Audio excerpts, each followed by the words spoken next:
Hello दोस्तों। मैं Sandeep loyal आप सभी का पिनाकल कोचिंग सेंटर के इस ऑनलाइन प्लेटफॉर्म पे स्वागत करता हूं।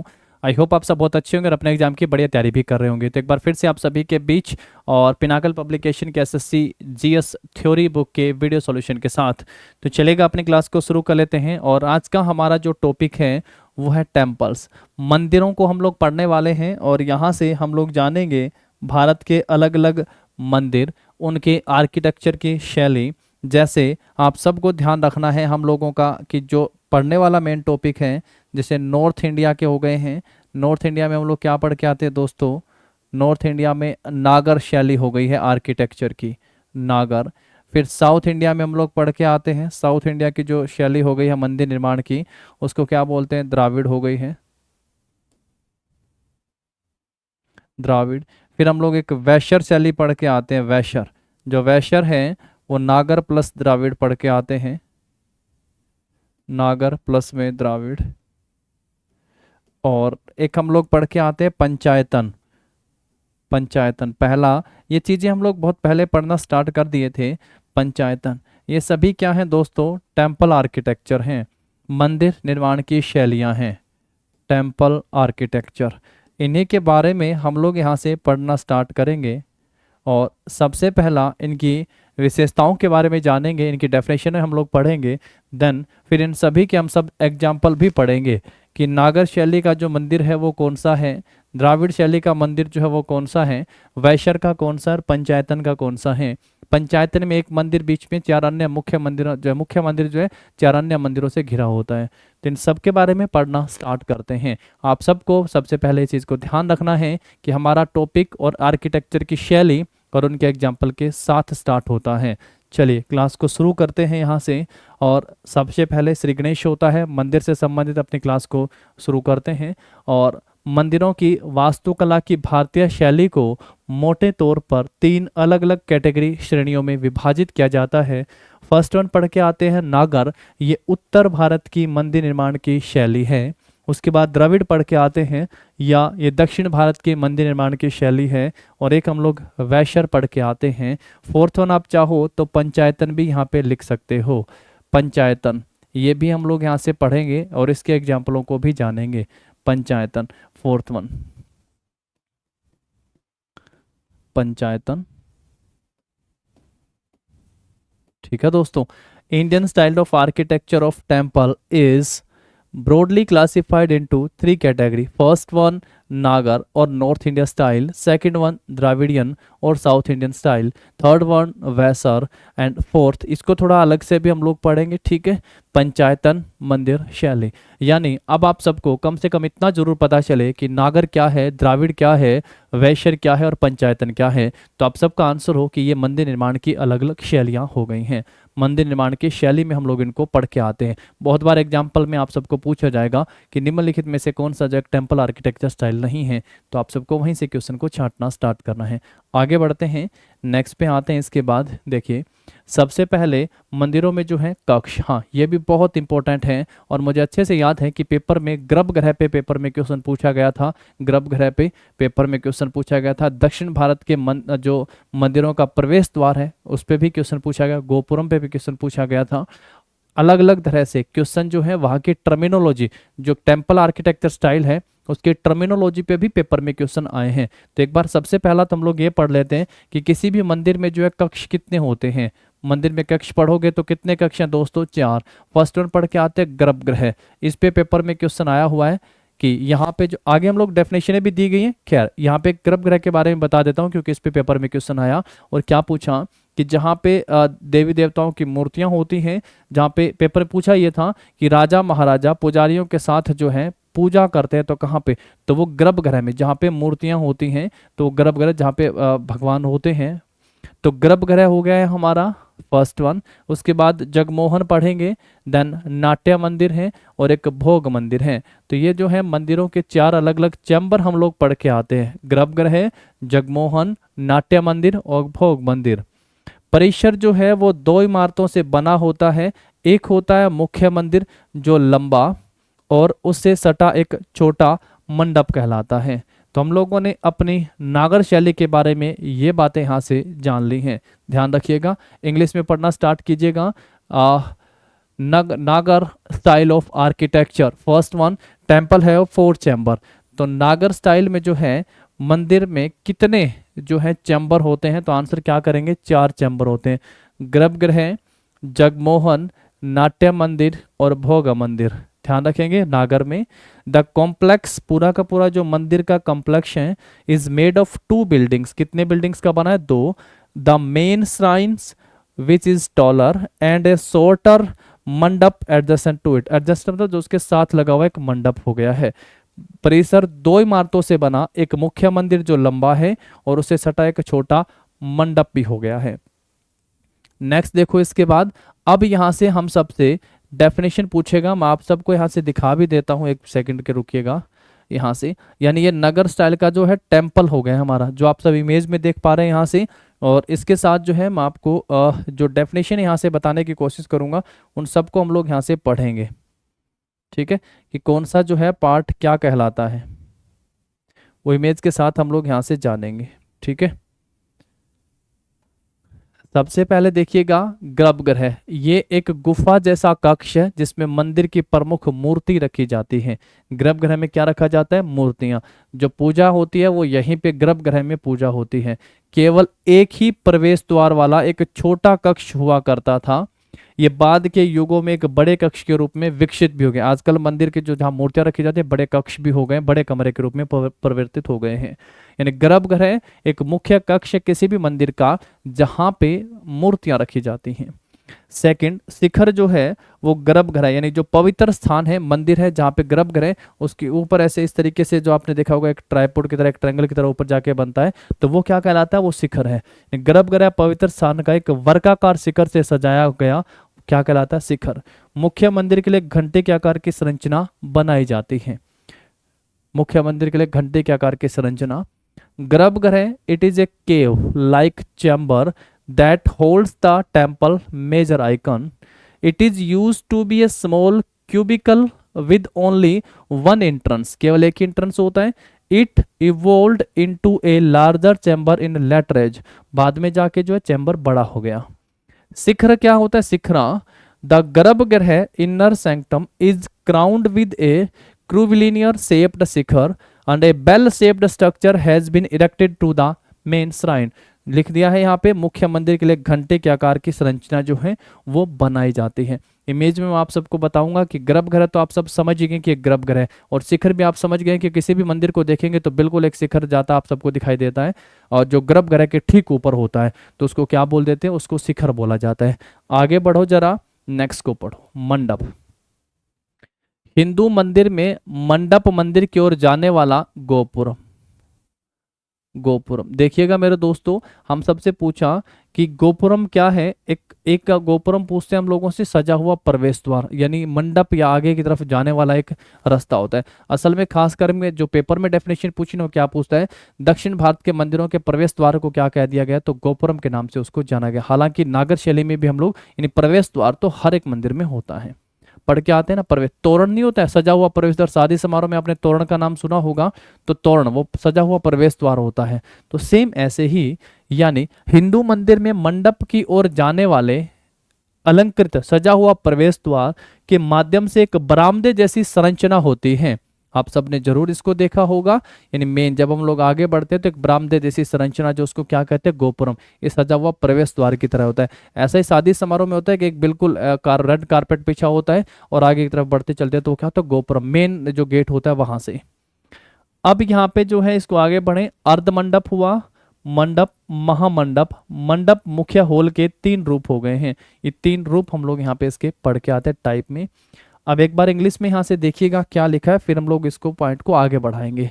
सबसे पहले मंडपा हो गया है, in the Hindu temple the mandap is a porch, बरामदा, like structure through the. Gopuram को तो बिल्कुल याद कर लीजिएगा, ये बहुत बार पेपर में पूछ लिया है आप सबसे। गोपुरम जो है ये पेपर में बहुत बार आ गया दोस्तों, ध्यान रखिएगा। Like structure through the gopuram, ornate gateway, सजा हुआ प्रवेश द्वार, लीडिंग टू द टेम्पल, जो मंदिर की तरफ जाता है।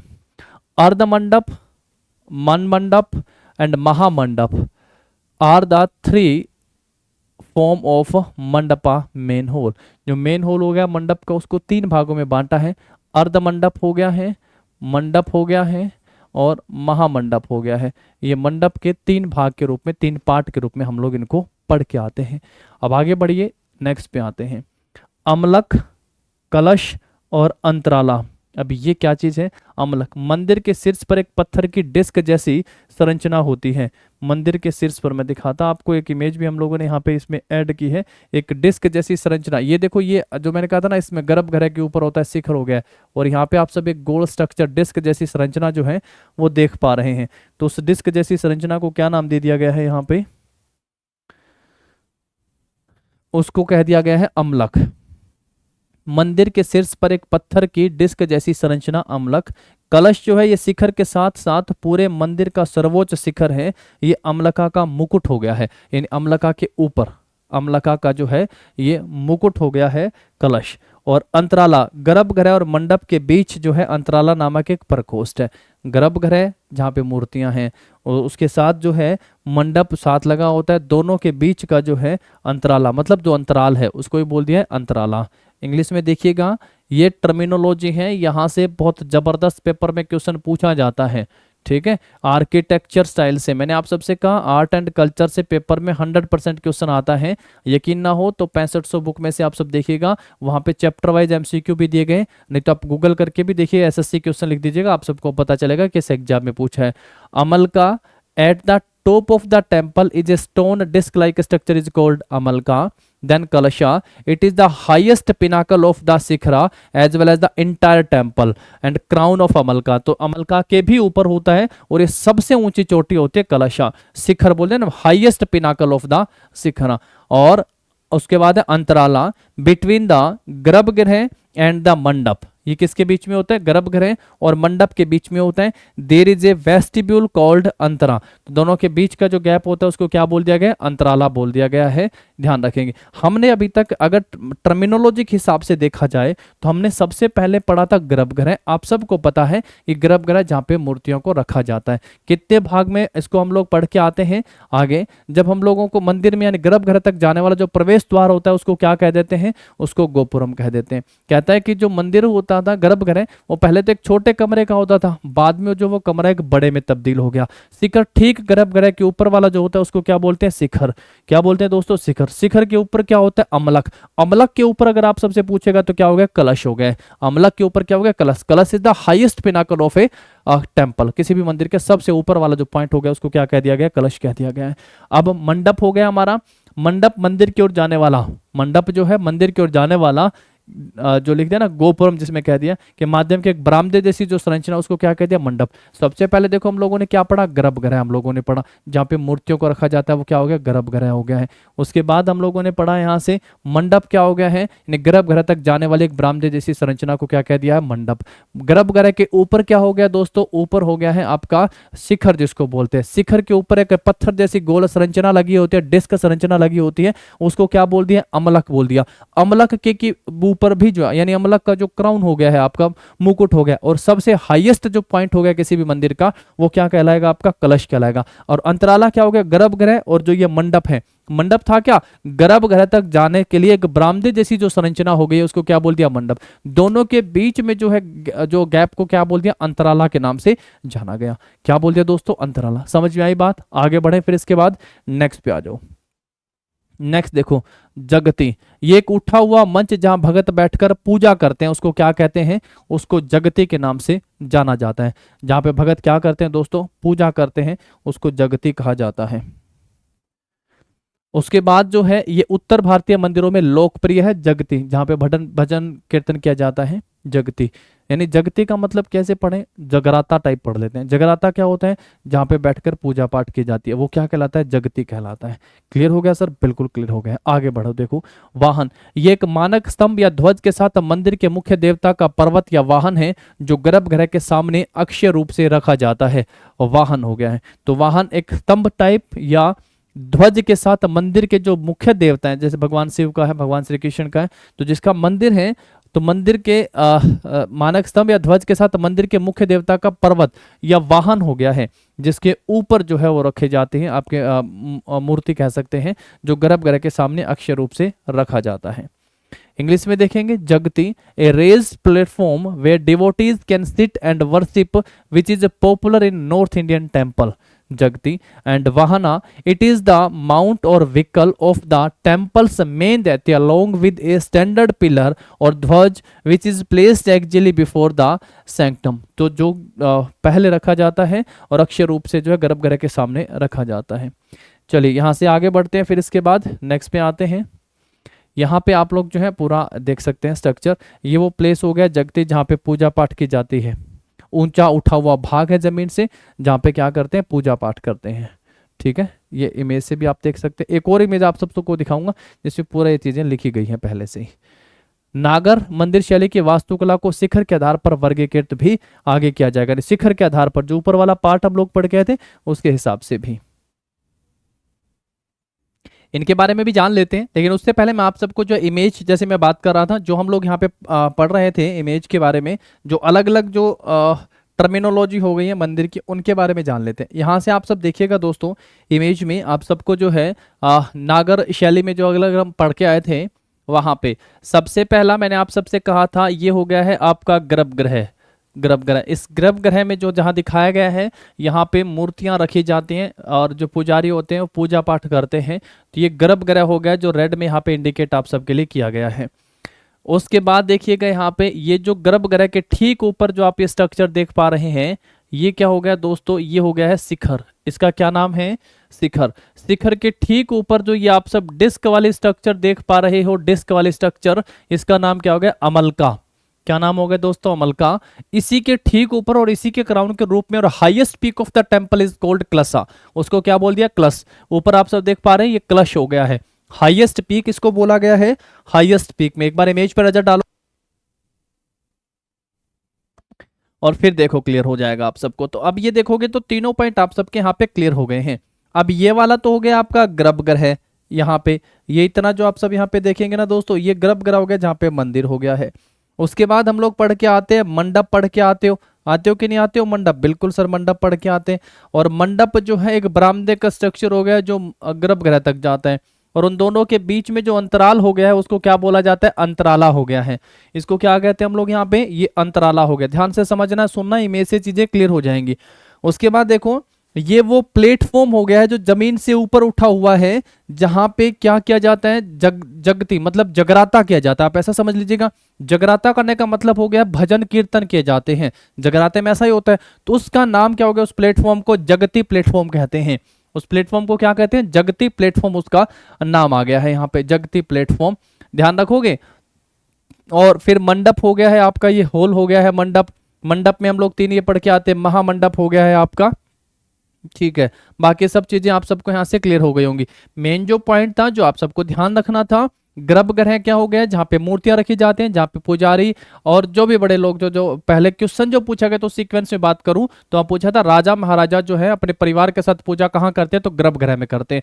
गर्भगृह के ठीक ऊपर इस तरीके से एक स्ट्रक्चर बनी होती है, बैलनुमा जो स्ट्रक्चर बनी होती है घंटे के आकार की, उसको क्या कहते हैं, शिखर कहते हैं। शिखर के ठीक ऊपर एक डिस्क सी लगी होती है, उसको अमलका कहते हैं। अमलका का जो क्राउन है और जो पूरे मंदिर का हाईएस्ट पीक हो गया है उसको कलश कहते हैं। क्या कहते हैं उसको, कलश के नाम से इसको जाना जाता है।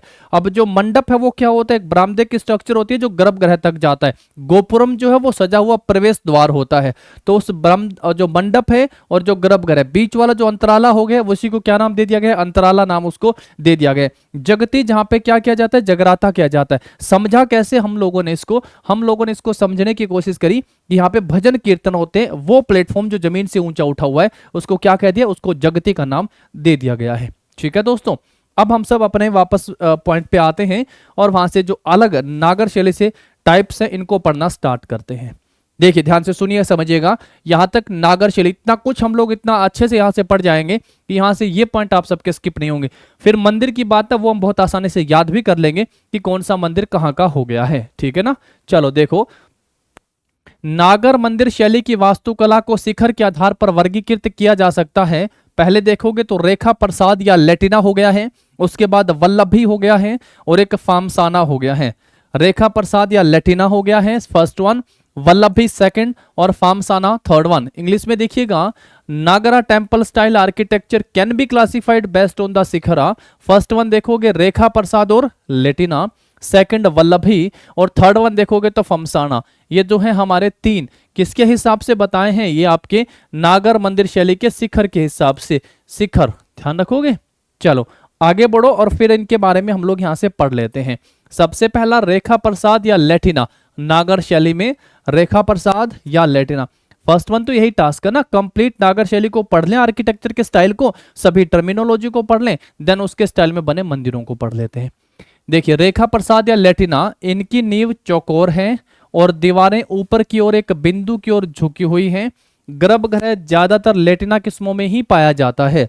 गर्भगृह जो है वो लेटिना किस्मों में ही पाया जाता है। लेटिना संरचनाएं और जटिल हो गई, थोड़े कॉम्प्लेक्स स्ट्रक्चर है। एकल टावर के बजाय कई छोटे टावरों की जोड़ में बनी होती हैं। एक ही टावर कई बार देखें, जैसे हमारे गांव में एक सिंपल शिखर होता है, अब ये क्या होते हैं, बहुत सारे छोटे छोटे शिखर जो यहाँ पे आसपास मंदिर में बने होते हैं। एकल टावर के बजाय जो है ये कई छोटे टावरों की जोड़ से बनी गई होती हैं। इंग्लिश में देखिएगा, रेखा प्रसाद या लेटिना, द फाउंडेशन इज स्क्वायर। रेखा प्रसाद में जो फाउंडेशन, जो बेस होता है वो कैसा होता है, चकोर यानी स्क्वायर बेस होता है। एंड द वॉल्स कर्व, और दीवारें जो है वो अंदर की तरफ मुड़ी होती है, कर्व होती हैं। Toward a point at the top, ऊपर से किसी एक पॉइंट पर। The garbhagriha is mostly found in Latina varieties. जो गर्भगृह है वो किस वैरायटी में, लेटिना वैरायटी में ही ज्यादातर पाया जाता है। Latina structures evolve into more complex form, तो वो ज्यादा कॉम्प्लेक्स हो गई हैं आजकल।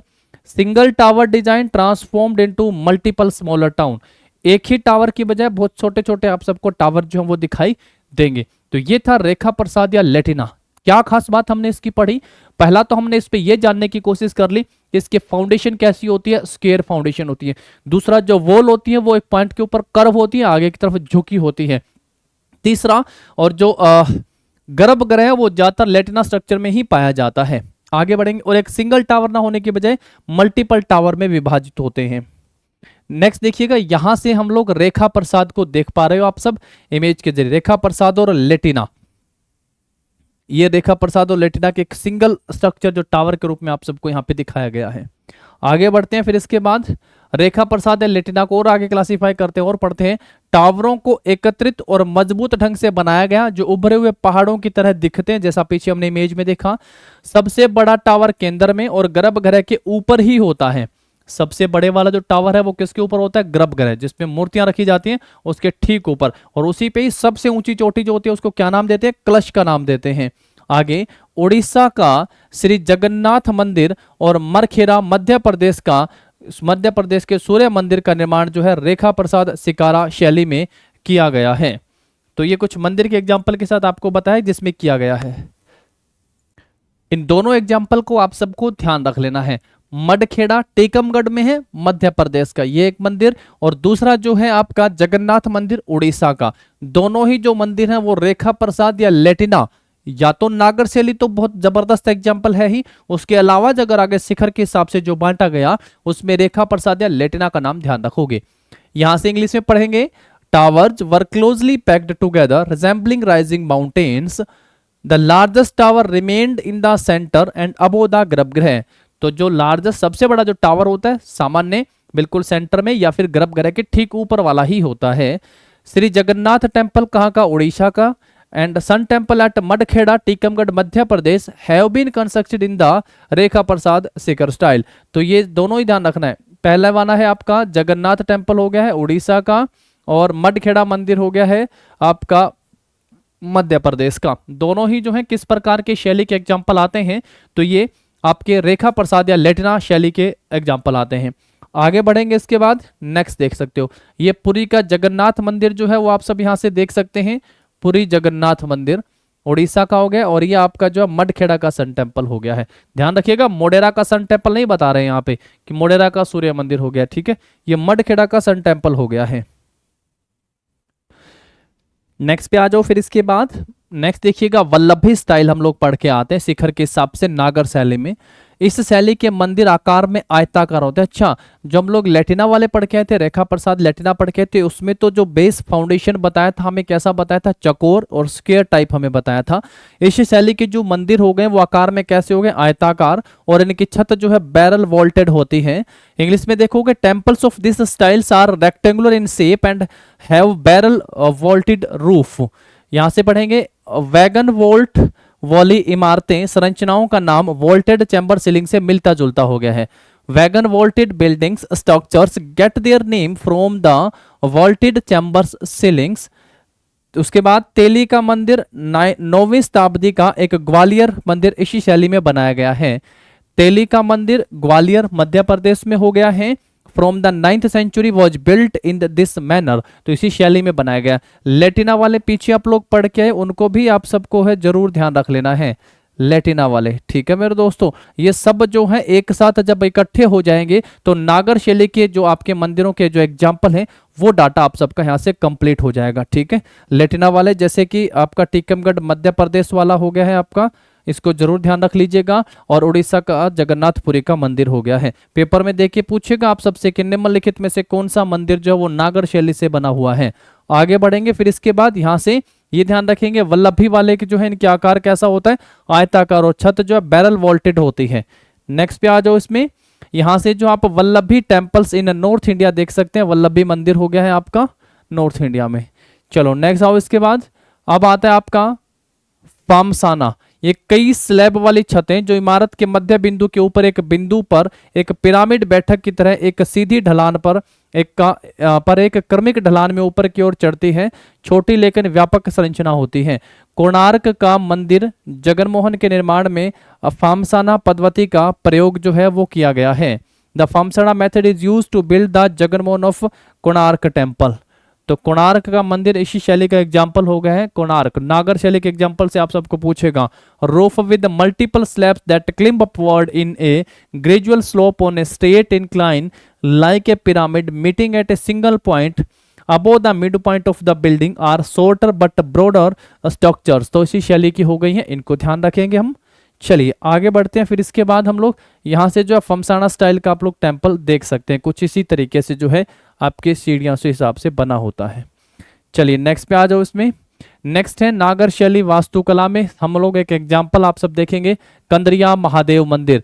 पूछेगा कहाँ पे है, किस राज्य में। सबसे पहला और सबसे इजीएस्ट पॉइंट जो है किसी पेपर में पूछा जाने वाला तो वो यही हो गया है। कहाँ, किस में है, मध्य प्रदेश के खजुराहो में। खजुराहो के मंदिर अगर आप सबसे पूछे किसने बनवाए थे तो क्या आंसर करना है, चंदेलों ने बनवाए थे। किसने, चंदेलों ने, यानी चंदेल शासकों ने बनवाए थे, ठीक है, ये ध्यान रखोगे रूलर। खजुराहो में। और जाने वाले मध्यकालीन मंदिरों में सबसे बड़ा और सबसे अलंकृत हिंदू मंदिर हो गया है। तो मध्यकालीन भारत में मंदिर समूह में सबसे बड़ा और सबसे अलंकृत हिंदू मंदिर कौन सा है, कंदरिया महादेव मंदिर। राज्य का नाम मध्य प्रदेश। कहाँ पे है, खजुराहो में है। इसका अर्थ है गुफा के महान देवता। चंदेल राजवंश के राजा धनक देव ने 1025 से 1050 ईस्वी के बीच जो है वो मंदिर का निर्माण करवाया। याद रखने वाला है आपका धनक देव। 1986 में इसे यूनेस्को के द्वारा जो है विश्व विरासत स्थल घोषित किया गया था। 1986 यूनेस्को की वर्ल्ड हेरिटेज लिस्ट में जो इसको शामिल कर लिया गया था। इंटेंजिबल वाली अलग है, ध्यान रखना है। यहां से पढ़ेंगे, Kandariya Mahadev temple is the largest and most ornate Hindu temple in the medieval temple group found at Khajuraho in Madhya Pradesh. राज्य का नाम सबसे इंपॉर्टेंट है जो आपको ध्यान रखना है, Madhya Pradesh. It means the great god of the cave, the great god of cave, king Dhankadev. बनवाने वाले शासक का नाम यहाँ पे बहुत अच्छे से आप सबको ध्यान रखना है, धनकदेव। फ्रॉम द चंदेल डायनेस्टी, यानी चंदेल वंश के शासकों के द्वारा जो है धनक देव के द्वारा 1025 से लेके 1050 ईस्वी तक जो है इस मंदिर का निर्माण करवाया गया था। In 1986 dynasty constructed the temple between 1025 to 1050 AD। In 1986 it was declared a World Heritage Site by UNESCO। 1986 में जो है यूनेस्को के द्वारा इसे विश्व विरासत स्थल के रूप में घोषित किया गया था, यानी वर्ल्ड हेरिटेज साइट के रूप में जो इसे घोषित किया गया था। यहाँ से हम सब ने जाना कंदरिया महादेव मंदिर के बारे में। पहला पॉइंट जो है कंदरिया महादेव मंदिर का क्या कि भारत के किस राज्य में है, देन आंसर होगा मध्य प्रदेश में। दूसरा पॉइंट हो गया मध्यकालीन मंदिरों के समूह, जितने भी मध्यकालीन भारत के मंदिर हो गए हैं मध्यकालीन मंदिर, उन सब में सबसे बड़ा और सबसे ज्यादा ऑर्नेट अलंकृत मंदिर जो है तो कंदरिया महादेव मंदिर है। तीसरा, इस मंदिर का निर्माण किस वंश के शासकों के द्वारा करवाया गया, तो चंदेल वंश के शासकों के द्वारा करवाया गया। या अगर आप सबसे राजा का नाम पूछेगा तो धनक देव राजा है चंदेल वंश का, 1025 ईस्वी से लेकर 1050 ईस्वी तक जो है कंदरिया महादेव मंदिर का निर्माण करवाते हैं। और चौथा पॉइंट है इसको यूनेस्को में कब शामिल किया गया, तो 1986 में जो है यूनेस्को की वर्ल्ड हेरिटेज लिस्ट में जो है कंदरिया महादेव मंदिर को शामिल किया गया। ये चार बड़े खास महत्वपूर्ण पॉइंट जो आप सबको यहाँ से ध्यान रख लेने हैं और जो आप सबको यहाँ पे नंबर दिलवा सकते हैं वो यही हैं, इनको जरूर ध्यान रखिएगा। नागर शैली के एग्जाम्पल में हम लोग इनको पढ़ के आ रहे हैं। आगे बढ़ेंगे, इसके बाद हम लोग नेक्स्ट क्वेश्चन के ऊपर आएंगे। महादेव मंदिर जो एलोरा का पढ़ के आए थे, एलोरा का कैलाश मंदिर पढ़ के आते हैं, राष्ट्रकूट शासक कृष्ण फर्स्ट पढ़ के आते है कि नहीं, महादेव मंदिर भी हैं। तो ऐसे करके काफी सारे मंदिर हैं। यहाँ से पीछे भी हम लोग इनको पढ़ चुके थे कि अमालका क्या है, शिखर क्या है। मुझे अब ऐसा लगता है कि जिन्होंने बहुत ध्यान से सीरियसली अभी तक की क्लास को देखा होगा, जरा बताओ मुझे यहाँ तक की चीजें आप सबको समझ में आई हैं या नहीं है। क्लियर है ना, ये वाला ये जो टर्मिनोलॉजी हम सब बात कर रहे हैं सारी आप सबको क्लियर होंगी। आगे बढ़ेंगे, इसके बाद फिर हम नेक्स्ट पे आते हैं। कोणार्क का सूर्य मंदिर कहाँ पे है, उड़ीसा में है कोणार्क का सूर्य मंदिर। इसे ब्लैक पैगोडा भी कहा जाता है। किस नाम से जाना जाता है दोस्तों, इसे ब्लैक पैगोडा भी कहा जाता है। कहाँ पे स्थित है, उड़ीसा के पुरी शहर में स्थित है। इसका निर्माण 13वीं शताब्दी में पूर्वी किस वंश के शासक, गंगा वंश के शासक नाम नरसिम्हदेव प्रथम के द्वारा करवाया गया था। 1250 ईस्वी में जो है निर्माण करवाया गया। ये वास्तुकला या कलिंग वास्तुकला की जो है ओडिशा शैली का एक उत्कृष्ट एग्जाम्पल है। कलिंग शैली कह सकते हैं आप इसमें, या फिर आप इसे जो है ओडिशा शैली का एक एग्जाम्पल मान सकते हैं, कलिंग। ठीक है, इसे किस नाम से भी जाना जाता है, इसे ब्लैक पैगोडा भी कहा जाता है। या इंग्लिश में पढ़ेंगे सन टेम्पल। कुछ चार मैंने आप सबसे कहा हमेशा कि 4 सूर्य मंदिर हैं, उनको बहुत अच्छे से आप सब ध्यान रख लीजिएगा। ये बेहद बेहद खास है। कोणार्क का सन टेम्पल हो गया है उड़ीसा में, मोढेरा का सन टेम्पल हो गया गुजरात में, और मार्तंड का सन टेम्पल हो गया आपका कहाँ पे, जम्मू कश्मीर में, ललितादित्य ने बनवाया था। ये ऐसे आप सबको जो है ध्यान जरूर रख लेने भाई। यहाँ से पढ़ेंगे Konark sun temple is located in Puri city in Odisha. It was built in 1250 CE by the eastern Ganga dynasty. The ruler in the 13th century नाम है नरसिम्हदेव फर्स्ट। किसने बनवाया था, नरसिम्हदेव फर्स्ट ने। It is a classical illustration of the Odisha style of architecture और Kalinga architecture. It is called black pagoda. किस नाम से भी इसको जाना जाता है, तो ब्लैक पैगोडा के नाम से भी इसे जाना जाता है। आगे बढ़ते हैं, फिर इसके बाद हम लोग, ये खास पॉइंट है जिसके नाम से पेपर में हम सबसे क्वेश्चन पूछता है। नेक्स्ट देखिएगा, कोणार्क सूर्य मंदिर। इस मंदिर के पीछे मुख्य वास्तुकला बिसु महाराणा थे, यानी मुख्य जो वास्तुकार थे इस मंदिर के कौन थे, बिसु महाराणा वास्तुकार हुए। इसे खोंडालाइट चट्टानों से बनाया गया था। इसका निर्माण चंद्रभागा नदी के पास किया गया था और 1984 में इसे यूनेस्को के द्वारा वर्ल्ड हेरिटेज साइट में शामिल कर लिया गया था। कंदरिया महादेव मंदिर खजुराहो में, इसे यूनेस्को के द्वारा कब शामिल किया गया था, देन आंसर 1986 में। किस वंश के शासकों ने बनवाया था, देन आंसर कर देना है किसने, चंदेल वंश के शासकों ने। इधर अगर हम सबसे पूछेगा किसने बनवाया था, तो गंगा वंश के, पूर्वी गंगा वंश के शासकों ने बनवाया था। वहां पे शासक का नाम हम सबसे पूछा, शासक का नाम अगर आप सबसे पूछे कि कंदरिया महादेव मंदिर जो है वो किसने बनाया था, जरा बताओ कमेंट करके। और यहाँ पे गंगा वंश के शासक किसने बनाया था, नरसिम्हदेव जो है फर्स्ट ने जो है इसका निर्माण करवाया था, नरसिम्हदेव फर्स्ट ने। ध्यान रखेंगे आप सब, दोनों का अलग अलग पॉइंट से ध्यान रखेंगे। आगे यहाँ पे इंग्लिश में देखिएगा, इसके बाद the chief architect behind this temple was Bisu Maharana. It was built with किसके द्वारा, khondalite rocks. It was constructed near the नदी Chandrabhaga river and regarded as heritage site by UNESCO in 1984। नदी का नाम चंद्रभागा, पेपर में आएगा। कोणार्क का सूर्य मंदिर किस नदी के किनारे स्थित है, तो चंद्रभागा नदी के किनारे स्थित है। कोणार्क सूर्य मंदिर के प्रमुख वास्तुकार कौन थे, तो बिसु महाराणा प्रमुख वास्तुकार थे। इसे यूनेस्को में कब शामिल किया गया, देन आंसर करेंगे 1986 में यूनेस्को में शामिल किया गया था। किस वंश के शासकों के द्वारा जो है इस मंदिर का निर्माण करवाया गया था, तो फिर आप सब यहाँ से क्या आंसर कर देंगे, गंगा वंश के, पूर्वी गंगा वंश के शासकों के द्वारा। नाम नरसिम्हदेव फर्स्ट के द्वारा जो है निर्माण करवाया गया था। ध्यान रखेंगे ये सब पॉइंट, है कि नहीं इंपॉर्टेंट? तो आप कहोगे सर बिल्कुल इंपॉर्टेंट है। चलिए आगे बढ़ते हैं। फिर इसके बाद दोनों हमारे मंदिर बेहद बेहद इंपॉर्टेंट हो गए हैं। अब तक हम नागर शैली में क्या क्या मंदिर पढ़ लिए हैं? तो मैं कहूँगा सबसे पहले जो है हम लोग एक तो पढ़े हैं कोणार्क का सूर्य मंदिर पढ़े हैं। दूसरा जो है हम लोग एक सन टेम्पल पढ़ के हैं टीकमगढ़ वाला, वो कहाँ पे? मध्य प्रदेश में भी पढ़ के आए हैं। एक हम लोग जो है जगन्नाथ मंदिर पढ़ के हैं उड़ीसा में पुरी में।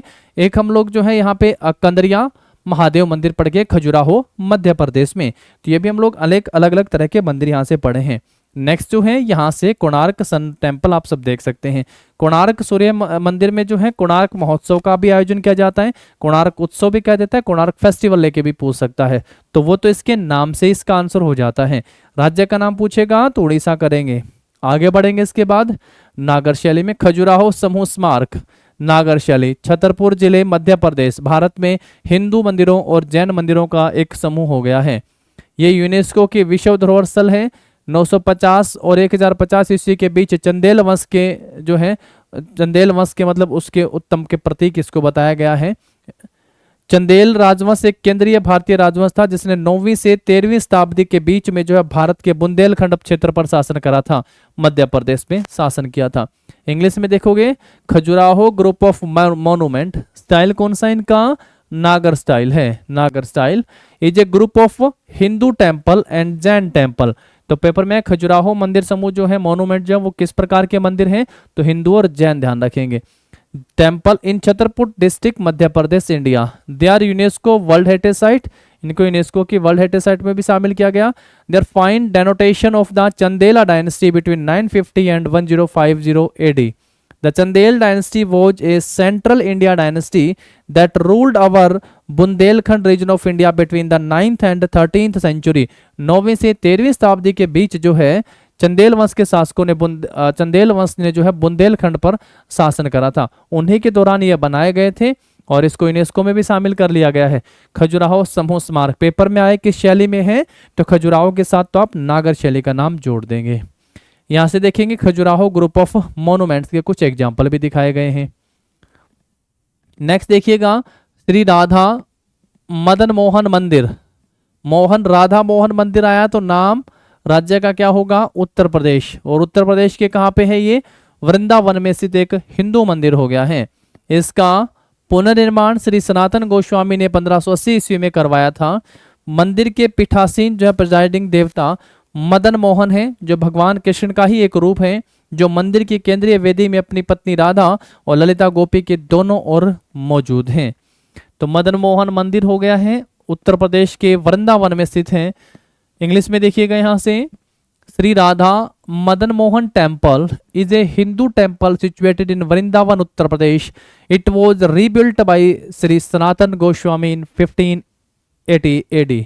तो फिर से पुनर्निर्माण जो है सनातन गोस्वामी ने जो है 1580 में करवाया था। The presiding deity of the temple is Madan Mohan, a form of the god Krishna, who is present in the central altar of the temple with his consort goddess Radha and Lalita Gopi on either side of him। तो दोनों ओर जो है वो दिखाए गए हैं। यानी मदन मोहन मंदिर उत्तर प्रदेश के वृंदावन में स्थित एक हिंदू मंदिर हो गया है। सनातन गोस्वामी ने 1580 में जो इसका पुनर्निर्माण करवाया था। राधा मोहन मंदिर ये वास्तुकला की किस शैली से बना हुआ है? तो नागर शैली में इसको बनवाया गया था। ये किस नदी के किनारे स्थित है? यमुना नदी के किनारे स्थित है। चंद्रभागा नदी के किनारे कौन सा मंदिर है? कोणार्क का सूर्य मंदिर। राधा मदन मोहन मंदिर के मूल विग्रह वर्तमान में राजस्थान के करौली के मदन मोहन मंदिर में भी स्थापित है। तो जो मूल विग्रह वो कहाँ पे स्थापित है? करौली राजस्थान में। श्री राधा मदन मोहन टेम्पल लिखिएगा, इट इज बिल्ट इन नागर स्टाइल। ये सबसे इंपॉर्टेंट है, जब नागर स्टाइल के आप सबसे एग्जाम्पल पूछेगा, मतलब क्लास इतनी इंपॉर्टेंट है, इसको पूरा करने के बाद यहाँ से टेम्पल आप सबके कंप्लीट हो जाते हैं। ठीक, अब अगर आप सब ये समझते हैं केवल इतना पूछा जाता है कि लिंगेश्वर मंदिर कहाँ पे स्थित हो गया है, कोणार्क का सूर्य मंदिर कहाँ पे हो गया है, खजुराहो के मंदिर कहाँ पे हो गए हैं, अगर इतना, लेकिन उससे भी ज्यादा आप देखा, आप टीसीएस बहुत ज्यादा डीपली क्वेश्चन पूछ रहे हैं। तो Nagara style of architecture, it is built in the Nagara style of architecture, it is situated on the bank of river Yamuna.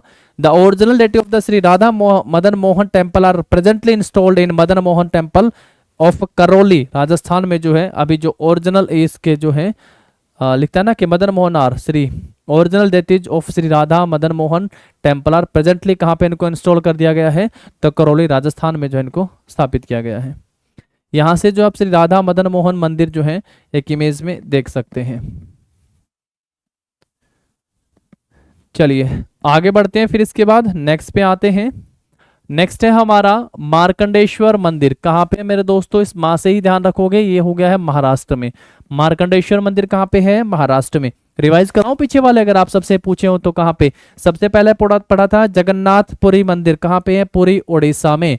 उसके बाद जो है सन टेम्पल टीकमगढ़ का कहाँ पे हो गया है, ये मध्य प्रदेश में हो गया है। उसके बाद पढ़ के आए थे कोणार्क का सूर्य मंदिर, ये कहाँ पे हो गया आपका, ये उड़ीसा में हो गया है। कंदरिया महादेव मंदिर कहाँ पे हो गया, ये मध्य प्रदेश में हो गया है। कंदरिया महादेव मंदिर कहाँ पे हो गया, मध्य प्रदेश में कंदरिया महादेव मंदिर। खजुराहो के स्मारक कहाँ पे हो गए हैं, तो ये भी मध्य प्रदेश में हो गए खजुराहो के स्मारक भी। और राधा मदन मोहन मंदिर जो उत्तर प्रदेश के वृंदावन में, और ओरिजिनली जो अब इसको कहाँ पे इंस्टॉल करा गया, तो करौली राजस्थान में इंस्टॉल किया गया।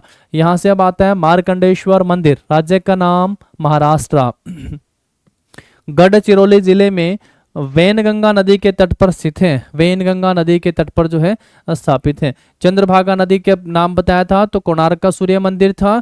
यमुना बताया था तो मदन मोहन मंदिर हो गया, राधा मदन मोहन मंदिर हो गया। और जबकि वैनगंगा नदी के तट पर स्थित है मार्कंडेश्वर मंदिर, कहाँ पे, महाराष्ट्र में। इसे विदर्भ के खजुराहो के रूप में भी जाना जाता है। अब विदर्भ हम लोग जो पढ़ के आते हैं विदर्भ पढ़ के आते हो, दक्षिण महाराष्ट्र में जो पठार है उसको क्या किस नाम से भी जाना जाता है, तो विदर्भ के नाम से भी जाना जाता है। किस नाम से भी जाना, दक्कन का पठार नहीं है महाराष्ट्र में, दक्कन प्लेट्यू,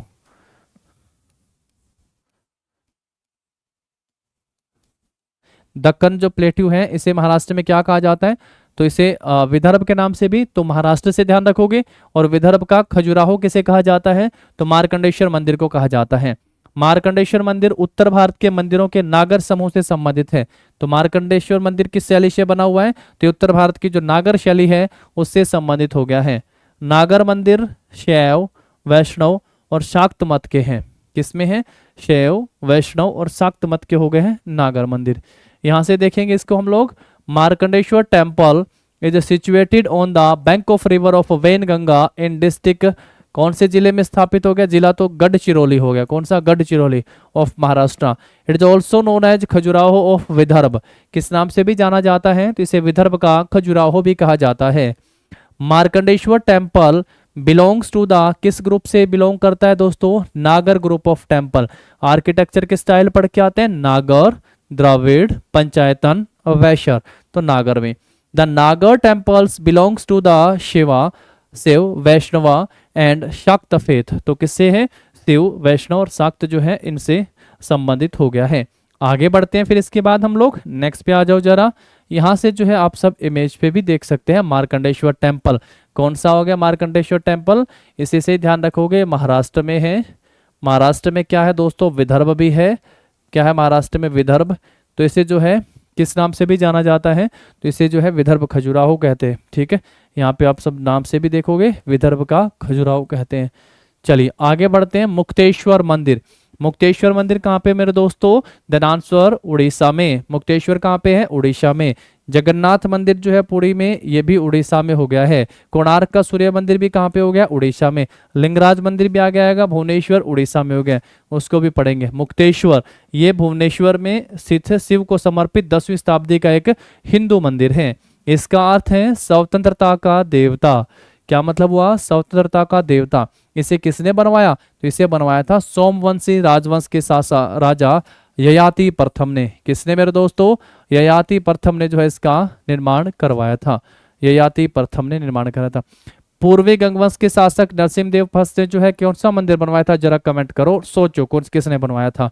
ठीक है, और गंगवंश के शासक ने जो है किस मंदिर का निर्माण करवाया था, गंगवंश। अच्छा, पूर्वी गंगवंश हो गया, चंदेलों वाला तो आपको पता ही है। पूर्वी गंगवंश के शासक नरसिंहदेव फर्स्ट ने जो किस मंदिर का निर्माण करवाया, सोमवंशी राजा ययाति प्रथम ने जो है मुक्तेश्वर मंदिर उड़ीसा का बनवाया।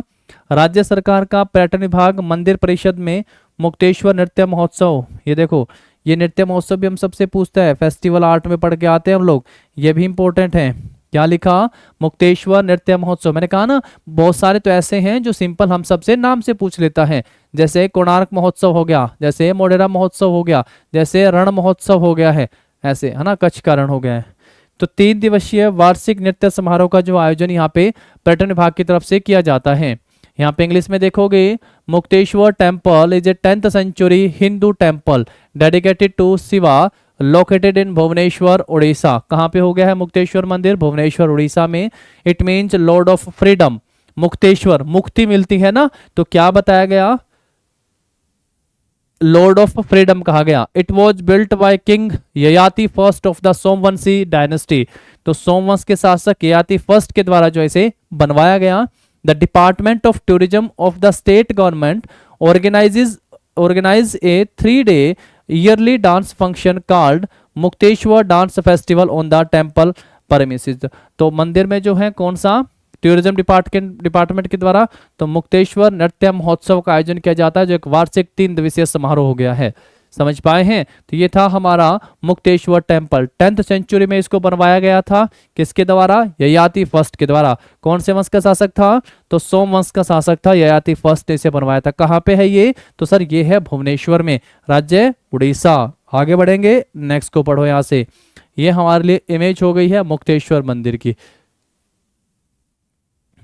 ठीक है, चलिए नेक्स्ट आता है हमारा कि नागर शैली की वास्तुकला में निर्मित प्रमुख मंदिर। केदारनाथ मंदिर शिव जी को समर्पित है, सब जानते हैं केदारनाथ मंदिर के बारे में। शिव जी को समर्पित है। ये मंदिर भारत के किस राज्य में है? उत्तराखंड राज्य में, मंदाकिनी नदी के पास गढ़वाल हिमालय श्रृंखला पर स्थित है। मंदाकिनी के पास गढ़वाल हिमालय श्रृंखला में स्थित है। मंदिर केवल अप्रैल अक्षय तृतीया और नवंबर कार्तिक पूर्णिमा शरद पूर्णिमा के बीच आम जनता के लिए खुला रहता है। इसका निर्माण 8वीं सदी में आदि शंकराचार्य ने करवाया था। किसने? आदि शंकराचार्य ने। और ये भारत के 12 ज्योतिर्लिंगों में से एक हैं। 12 ज्योतिर्लिंगों में से एक केदारनाथ का मंदिर, राज्य का नाम उत्तराखंड हो गया है। किसने निर्माण करवाया था? आदि शंकराचार्य ने निर्माण करवाया था। किसको समर्पित है बताने की आवश्यकता नहीं, आप सब जानते हैं। ये भगवान महादेव शिव जी को समर्पित है और अप्रैल और नवंबर के महीने में आम जनता के लिए इसको खोला जाता है। इंग्लिश में यहां से देखोगे, Kedarnath temple is dedicated to Shiva.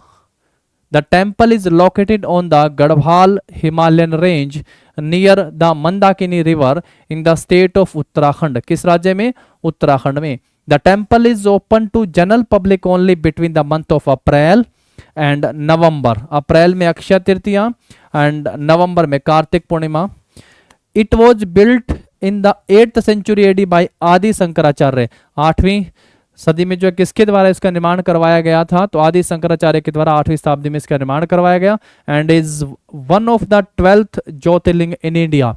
Bharat में जो है 12 ज्योतिर्लिंगों में से एक जो है इस मंदिर को माना गया है। ध्यान रखेंगे, Kedarnath one of the most important मंदिर टेम्पल शैली में, आप इसको ध्यान रखेंगे। आगे बढ़ो, फिर इसके बाद यहाँ से आप केदारनाथ मंदिर को देख सकते हो और आई होप आप सबने पहले भी देखा होगा, है कि नहीं, है ना। चलिए आगे बढ़ते हैं फिर दोस्तों, नेक्स्ट पे आते हैं। आदि शंकराचार्य के द्वारा 8वीं शताब्दी में जो इस मंदिर का निर्माण करवाया गया था। अब आता है हमारा द्रविड़ या दक्षिण भारत की वास्तुकला। दक्षिण भारत की वास्तुकला एक बार सब पीछे वालों को रिवाइज करें, मन में उनके बारे में ध्यान रखें कि भाई कौन से मंदिर हो गए हैं हमारे। तो आप देखेंगे सबसे पहले जितने हम लोगों ने पढ़े हैं ना, यहाँ से एक बार इंपॉर्टेंट मंदिर फटाफट से नजर डाल लीजिएगा। हमने कंदरिया महादेव मंदिर के बारे में पढ़ा है। कंदरिया महादेव मंदिर पढ़ के आते हैं। ये भारत के किस राज्य में हो गए हैं? तो मध्य प्रदेश राज्य में हो गए हैं, नागर शैली में। कोणार्क का सूर्य मंदिर पढ़ के आते हैं, किस में हो गया? उड़ीसा में हो गया है, ये उड़ीसा में। खजुराहो के मंदिर या खजुराहो के मॉन्यूमेंट्स पढ़ के आते हो तो भारत के किस राज्य में है? ये भी मध्य प्रदेश में हो गए हैं। श्री राधा मोहन मंदिर पढ़ के आते हो, यूपी में है। और यूपी में कहाँ पे? वृंदावन में है। यूपी में कहाँ पे दोस्तों? ये वृंदावन में है। और यहाँ से इनको जो है कहाँ पे स्थापित किया गया था? करौली, करौली राजस्थान में। उसके बाद आपका मार्कंडेश्वर टेम्पल है, ये कहाँ पे हो गया? ये हो गया महाराष्ट्र में। मार्कंडेश्वर टेम्पल कहाँ पे दोस्तों? ये है महाराष्ट्र में। और मुक्तेश्वर मंदिर है उड़ीसा में। मुक्तेश्वर मंदिर भी कहाँ पे? उड़ीसा में। केदारनाथ कहाँ पे हो गया दोस्तों? तो यह है उत्तराखंड में। तो कुछ इंपॉर्टेंट आपके टेम्पल हो गए हैं जो भारत के किस शैली में निर्मित है? तो नागर शैली में निर्मित हो गए हैं। आगे बढ़ लेते हैं यहाँ से हम लोग फिर नेक्स्ट पे। आप सब देखिएगा, द्रविड़ मंदिर एक मिश्रित, अब हम लोग जो पढ़ेंगे द्रविड़ या दक्षिण भारत की जो मंदिर निर्माण की शैली है। यहाँ से हम सब ने नागर के बारे में जाना, अब हम लोग द्रविड़ शैली के बारे में जानते हैं। एक मिश्रित दीवार के भीतर घिरा हुआ, सामने की दीवार के बीच एक प्रवेश द्वार जिसे क्या कहते हैं, गोपुरम। तो ये मैंने कहा था नॉर्थ इंडिया में जो है मंदिरों के प्रवेश द्वार को क्या नाम दिया गया, इससे पेपर में क्वेश्चन आया। नॉर्थ इंडिया में जो है मंदिर का प्रवेश द्वार, नॉर्थ इंडिया में टेम्पल का जो प्रवेश हो गया है उसको क्या नाम दिया गया, ये भैया हम सबसे एग्जाम में टीसीएस ने पूछ लिया है क्वेश्चन, तो मैंने आप सबसे कहा था ये बहुत इंपॉर्टेंट है। गोपुरम पीछे भी आप सबसे कहा था, यहाँ पे भी आप सबसे कह रहा हूँ, इसी नाम से पेपर में आता है।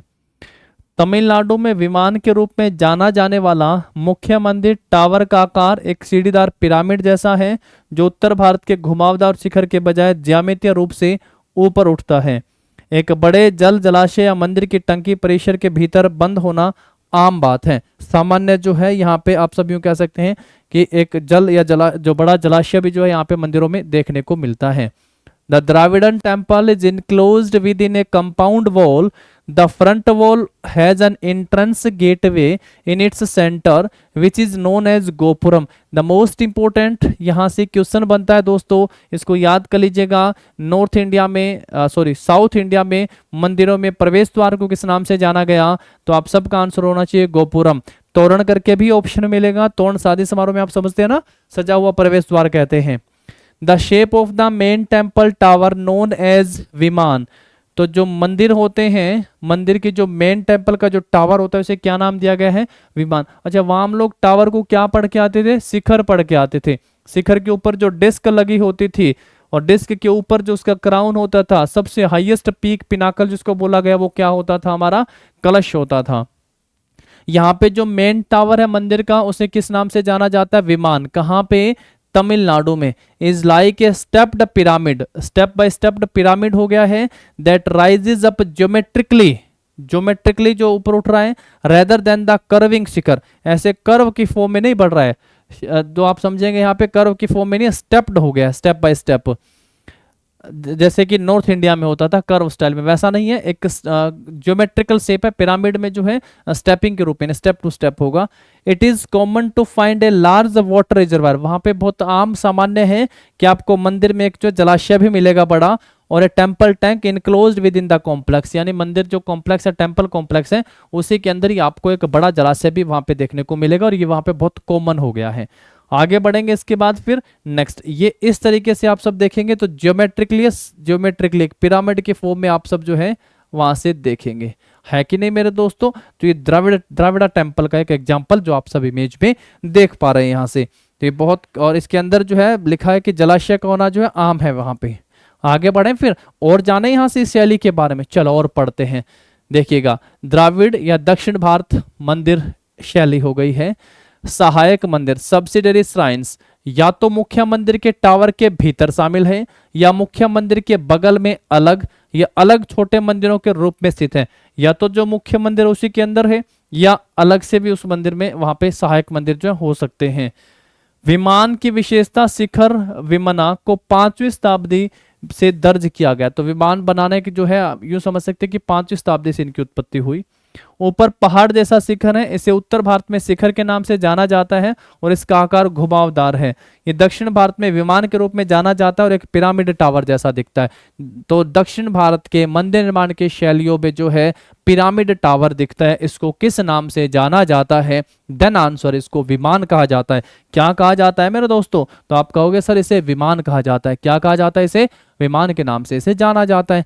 इंग्लिश में पढ़ेंगे यहां से, सब्सिडरी श्राइन्स इधर incorporated with in the main temple tower और लोकेटेड एज डिस्टिंक्ट, या फिर अलग से, या फिर सेपरेटेड स्मॉल साइन, छोटे छोटे अलग से बने होंगे, बिसाइड्स द मेन टेम्पल के बगल में साथ में।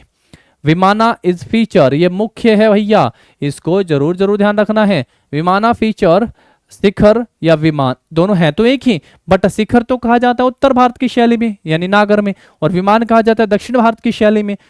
तो और जबकि शिखर जो होता है वो कर्व की शेप में होता है, जबकि विमान जो पिरामिड की शेप में होता है। ये बनाने की शुरुआत जो है has been recorded since the 5th century CE, यानी ऐसा जो बनाया जा रहा है ये कब से रिकॉर्ड किया गया, तो 5th सेंचुरी सी में इसको रिकॉर्ड किया गया। On top is a mountain like spire, ऊपर जो है एक माउंटेन की तरह है। It is known as shikhara, इसको शिखर कहते हैं in north Indian, and has a curved shape, और किस शेप में होता है, ये कर्व शेप में होता है। It is known as vimana in south Indian and looks like a pyramidal shape. Simple, यानी पीछे वाले को भी आप सबको यहाँ पे जो है कंपेयर करके बताया जा रहा है कि भी देख लो विमान ये होता है और शिखर ये होता है, ताकि आप सबको कोई परेशानी यहाँ से ना हो। आगे बढ़ते हैं और यहाँ से जान लेते हैं इनके बारे में। अब देखिए मंदिरों की ये शैली मुख्य रूप से कहाँ पे, दक्षिण भारतीय राज्यों में, जैसे कि तमिलनाडु, जैसे कि आंध्र प्रदेश, आंध्र प्रदेश से अलग हुआ तेलंगाना, केरल, कर्नाटका।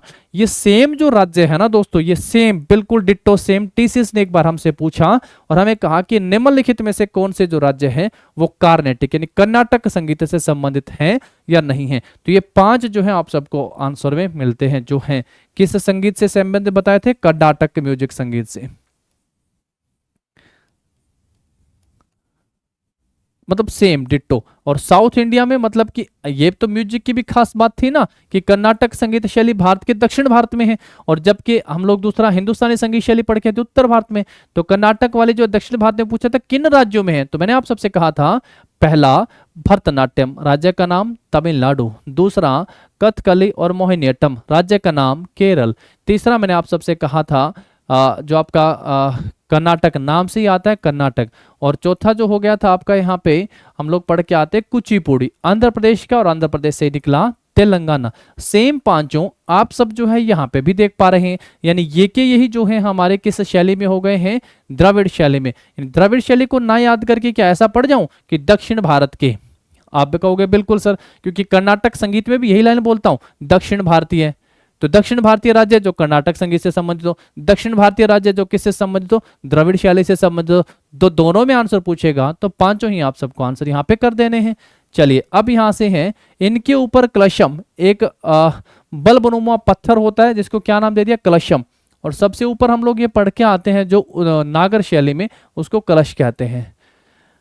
नटराज मंदिर, जिसे चिदम्बरम नटराज मंदिर या थिल्लई नटराज मंदिर भी कहा जाता है, मंदिर के इस शैली का एक एग्जाम्पल है नटराज टेम्पल, ध्यान रखोगे। नटराज टेम्पल जो है इसको चिदम्बरम नटराज मंदिर भी कहा जाता है और इसे थिल्लई नटराज मंदिर भी कहा जाता है। तो ये भी जो है आपका द्रविड़ शैली का एक एग्जाम्पल हो गया। इंग्लिश में पढ़ो जरा। This style of temple is mainly found in, कहाँ पे, southern Indian state. First one Tamil Nadu, second Andhra Pradesh, third Andhra Pradesh अलग हुआ तेलंगाना, फोर्थ वन केरला, और fifth one Karnataka. Same all 5 are included, किसके अंदर भी शामिल है, कर्नाटक संगीत में भी या फिर कर्नाटक संगीत शैली में भी। These are topped by the kalasham, इसको टॉप जो होता है उसको, जो शिखर होता है उसको क्या नाम देते हैं, कलश। सबसे हाईएस्ट पीक को क्या कहते हैं, उत्तर भारत की शैली में उसको क्या कहते हैं, कलश, और दक्षिण भारत में उसको क्या कहते हैं, kalasham. A bulbous stone finial. Nataraja temple also referred as Chidambaram Nataraja temple और Thillai Nataraja temple is an example of this style of temple.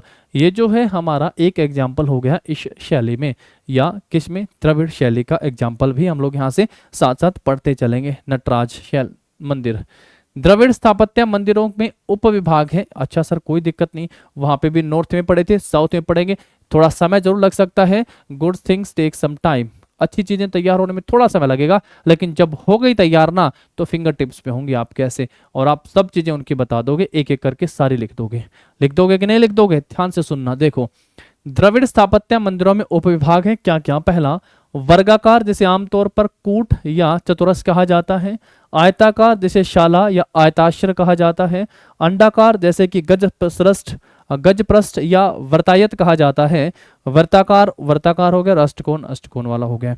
यहाँ पे देखोगे जरा, there are also sub division in Dravidian architecture temple. पहला स्क्वायर, क्या नाम है, यूजुअली कॉल्ड कूट और चतुराश्र भी कहा जाता है या कूट कहा जाता है। रेक्टेंगुलर कॉल्ड शाला और आश्रा। एलिप्टिकल कॉल्ड एज गजपृष्ठ और वृत्तायत। सर्कुलर भी हो गया है और ऑक्टागोनल भी हो गया। तो ये जो है किस मंदिर में, अगर आप लोग आगे शैली में टाइप पढ़ के आते हो तो क्या कहोगे कि सर ये तो टाइप हमारे हो गए हैं किस में, द्रविड़ या दक्षिण भारत की शैली में। आगे बढ़ते हैं इसके बाद नेक्स्ट देखो, अब आता है नटराज मंदिर के बाद हमारा महाबलेश्वर मंदिर। कौन सा मंदिर दोस्तों? महाबलेश्वर, गोकर्ण, महाबलेश्वर या गोकर्ण। ये भारत के किस राज्य में है? तो कर्नाटक में है। उत्तर कन्नड़ जिले के गोकर्ण में स्थित चौथी शताब्दी का एक हिंदू मंदिर है। मंदिर शास्त्रीय द्रविड़ स्थापत्य शैली, बस ये तो लाइन उठानी है। वैसे भी कर्नाटक नाम आते भी आप लोग ये कह सकते हैं कि भैया किसी शैली में हो गया है ये, तो ये द्रविड़ स्थापत्य कला के एक एग्जाम्पल है। ये भगवान शिव का मंदिर है। नाम तो हमें पता चल रहा था इस यहीं से। महाबलेश्वर, क्या पॉइंट पढ़ा? महाबलेश्वर कहाँ पे स्थित है? गोकर्ण, कर्नाटक में स्थापित एक हिंदू मंदिर हो गया है। किस शैली का है? तो कर्नाटक से द्रविड़ शैली का एक एग्जाम्पल हो गया, मंदिर हो गया। और किस भगवान को संबंधित है? तो भगवान शिव को समर्पित एक मंदिर है, नाम महाबलेश्वर। इससे पहले क्या पढ़ा? चिदम्बरम नटराज मंदिर। इंग्लिश में देखेंगे, Mahabaleshwar temple Gokarna, it is a 4th century C Hindu temple located in Gokarna, Uttara Kannada district of Karnataka state in India. The temple is built in the classical Dravidian architectural style. किस स्टाइल में बना हो भैया? देखो ये लिखा हुआ इंग्लिश में, Dravidian architectural style. It is dedicated to Lord Shiva. ये किससे संबंधित हो गए? तो भगवान शिव से संबंधित हो गए। डेडिकेटेड टू लॉर्ड शिवा, भगवान शिव को समर्पित है ये मंदिर, भगवान शिव को ध्यान रखेंगे। चलिए आगे बढ़ते हैं। महाबलेश्वर भी हो गया, चिदम्बरम नटराज मंदिर भी हो गया है। यहां से जो है आप महाबलेश्वर मंदिर जो है कर्नाटक का, इसकी इमेज को देख सकते हैं। बस फर्क इतना है, वहां पे एक नाम आता है शिखर, नॉर्थ में। शिखर में लिखता है कि वो भैया एक इस तरीके से कर्व शेप में होता है, जबकि द्राविडियन शैली में पढ़ के आते हैं तो एक पिरामिडल शेप में होता है। पिरामिडल शेप में, पिरामिडल शेप में, समझ पा रहे हैं मेरी बात को? वो पिरामिडल शेप का एक एग्जाम्पल पढ़ के आते हैं हम लोग कहाँ पे? ये दक्षिण भारत वाला द्रविडियन शैली, उत्तर भारत वाला नागर जो है कर्व में होता है एक। यहां से देख लिया एग्जाम्पल। आगे बढ़ते हैं। कपालेश्वर मंदिर, कपालेश्वर, चिदम्बरम नटराज मंदिर पढ़ के आए हैं, महाबलेश्वर पढ़ के आए हैं, और नेक्स्ट आ रहा है हमारा कपालेश्वर मंदिर। कपालेश्वर मंदिर किस राज्य में है? तमिलनाडु। और तमिलनाडु राज्य में कहाँ पे? मायलापुर में स्थित है। किसको समर्पित है? भगवान शिव को समर्पित एक प्राचीन हिंदू मंदिर है। यह मंदिर किस शैली में है भैया? तमिलनाडु है, पहले कर्नाटक था, तमिलनाडु है, तो ये भी किस शैली में निर्मित है? तो ये भी द्रविड़ शैली में निर्मित है। 7वीं शताब्दी के आसपास इस मंदिर को बनवाया गया था। शिव को कपालेश्वर के रूप में पूजा जाता है और लिंगम द्वारा उनका प्रतिनिधित्व किया जाता है। उनकी पत्नी पार्वती को कर्पगंबल के रूप में भी दर्शाया गया है। कर्पगंबल के रूप में देवी पार्वती को दर्शाया गया है। यहां से पढ़ेंगे इंग्लिश में, Kapaleshwar temple, it is an ancient Hindu temple dedicated to Lord Shiva. ये तो नाम से ही पता चल रहा है, Lord Shiva, located in Mylapore, Tamil Nadu. कहाँ पे है ये? तमिलनाडु में। It was built around 7th century C in the Dravidian style of temple architecture. किस शैली में बनाया गया था? तो द्राविडियन स्टाइल आर्किटेक्चर में इसका एग्जाम्पल देखने को मिलता है। Shiva is worshipped as Kapaleshwar. भगवान शिव को किस रूप में पूजा जाता है? तो कपालेश्वर के रूप में भगवान शिव को पूजा जाता है। And is represented by the lingam. His consort Parvati is dedicated as, किस नाम से भी जो है देवी पार्वती को जाना जाता है? तो कर्पगंबल के नाम से भी जाना जाता है, यानी उस रूप में भी उनको दर्शाया गया। तो यहां से जो है आप इस मंदिर का इमेज देख सकते हैं, कपालेश्वर मंदिर। चलिए आगे बढ़ते हैं फिर हम लोग। इसके बाद नेक्स्ट पे आते हैं। यहां से कपालेश्वर मंदिर के बाद जो है शोर मंदिर। ये सारे के सारे मैंने कहा था ना कि देखो, एक तो होता है कि अलग से सिर्फ इतना याद कर जाना कि ये मंदिर किस राज्य में। मैं मानता हूं ये बात कि क्वेश्चन ज्यादा आते हैं ऐसे, लेकिन जो बाकी जो चीजें बच गई ना, क्योंकि मेंस में भी अब आ रहा है यहाँ पे, तो अच्छे लेवल के क्वेश्चन देखने को मिलेंगे। ये चैप्टर जैसे आप सबका कंप्लीट होता है ना, आप सबको ये तो पता चलेगा ही कि ये मंदिर जो है भारत के किस राज्य में, साथ साथ आपको ये भी पता चलेगा कैरेक्टरिस्टिक्स उनकी क्या है, किस शैली में निर्मित है, और वहां की टर्मिनोलॉजी क्या है। तो शोर मंदिर 8वीं शताब्दी ईस्वी का है, जिसे ग्रेनाइट ब्लॉक से बनाया गया है, और ये तमिलनाडु के महाबलीपुरम में है। तो शोर मंदिर कहाँ पे है? तमिलनाडु में महाबलीपुरम में स्थित है। पल्लव वंश के शासकों के द्वारा, नाम नरसिंह वर्मन द्वितीय। शोर मंदिर किसने बनवाए? तो नरसिंह वर्मन द्वितीय के द्वारा जो है शोर मंदिर तमिलनाडु में बनवाए गए। एक व्यस्त बंदरगाह था ये, ये मंदिर वास्तुकला की किस शैली का है? तो सेम द्राविड़ शैली का एग्जाम्पल हो गया है हमारा shore temple. The shore temple belongs to the 8th century AD, built with granite blocks. किसके द्वारा बनाए गए हैं? ग्रेनाइट ब्लॉक्स के, यानी ग्रेनाइट तो हम सब पढ़ के आते हैं ना, एक इग्निशियस, यानी हिंदी में कहेंगे तो आग्नेय चट्टानों का एग्जाम्पल है, इग्निशियस रॉक है। It is located in Mahabalipuram in Tamil Nadu, Mahabalipuram Tamil Nadu में है। The site was busy port during the region of Narasimhavarman second of the Pallava dynasty. तो ये एक व्यस्त बंदरगाह होता था, किसके समय की बात है? नरसिंहवर्मन द्वितीय। तो उन्हीं के दौरान हम लोग पढ़ के आते हैं किसको भैया? शोर temple. It is Dravidian style of temple architecture, और किस शैली का हो गया? तो द्राविडियन आर्किटेक्चर का स्टाइल हो गया। मत मेन बात तो यही है, आप सबको ध्यान रखना है। सौर मंदिर कहाँ पे है? महाबलीपुरम तमिलनाडु में है। किस शैली का एग्जाम्पल है? तमिलनाडु में है, तो सर ये द्राविड़ स्टाइल का एग्जाम्पल हो गया। ओके, और किसके समय की बात है जब महाबलीपुरम जो है वो एक आपका बिजिएस्ट पोर्ट था? तो नरसिंहवर्मन द्वितीय की बात है। कौन से वंश के शासक हैं? तो पल्लव वंश का शासक हो गया है। आगे बढ़ते इसके बाद फिर नेक्स्ट, यहां से आप जो है शोर टेम्पल की इमेज को देख सकते हैं। चल, ज्योमेट्रिकली पिरामिड हो गए हैं, ज्योमेट्रिकली कर्व शेप में नहीं देख पा रहे होंगे आप लोग, है कि नहीं? और ऊपर सबसे हम लोग पढ़ के आते हैं, जब वहां पे हम लोग कलश पढ़ के आते हैं, कलशम पढ़ के आते हैं। ऐरावतेश्वर टेम्पल, क्या नाम है? ऐरावतेश्वर टेम्पल। कहाँ पे है ऐरावतेश्वर टेम्पल? तमिलनाडु। कहाँ पे है? तंजावुर में। तंजावुर के कुंभकोणम में स्थित एक द्राविड़ वास्तुकला का एग्जाम्पल है। तो तमिलनाडु का नाम आते तो सबको पता चल ही रहा है कि द्राविड़ शैली का हो गया। द्राविड़ बोले तो दक्षिण भारत, दक्षिण भारत से संगीत को भी याद कर लो, सेम 5 राज्यों के नाम के साथ उनके मंदिर वहां से याद होंगे। इसका निर्माण चोल राजा राजराजा द्वितीय ने करवाया था। तो चोलों के शासक हुए राजराजा द्वितीय ने जो है 12वीं शताब्दी में इसका मंदिर का, ऐरावतेश्वर मंदिर का निर्माण करवाया था। इसे वर्ष 2004 में यूनेस्को की विश्व विरासत सूची में शामिल कर दिया गया था। ऐरावतेश्वर मंदिर कहाँ पे है? तमिलनाडु। तमिलनाडु में तंजावुर। तंजावुर पढ़ के आओगे कहाँ पे? कुंभकोणम में स्थित है। किस शैली का निर्मित है? तो द्रविड़ शैली में निर्मित है। किसने बनवाया था?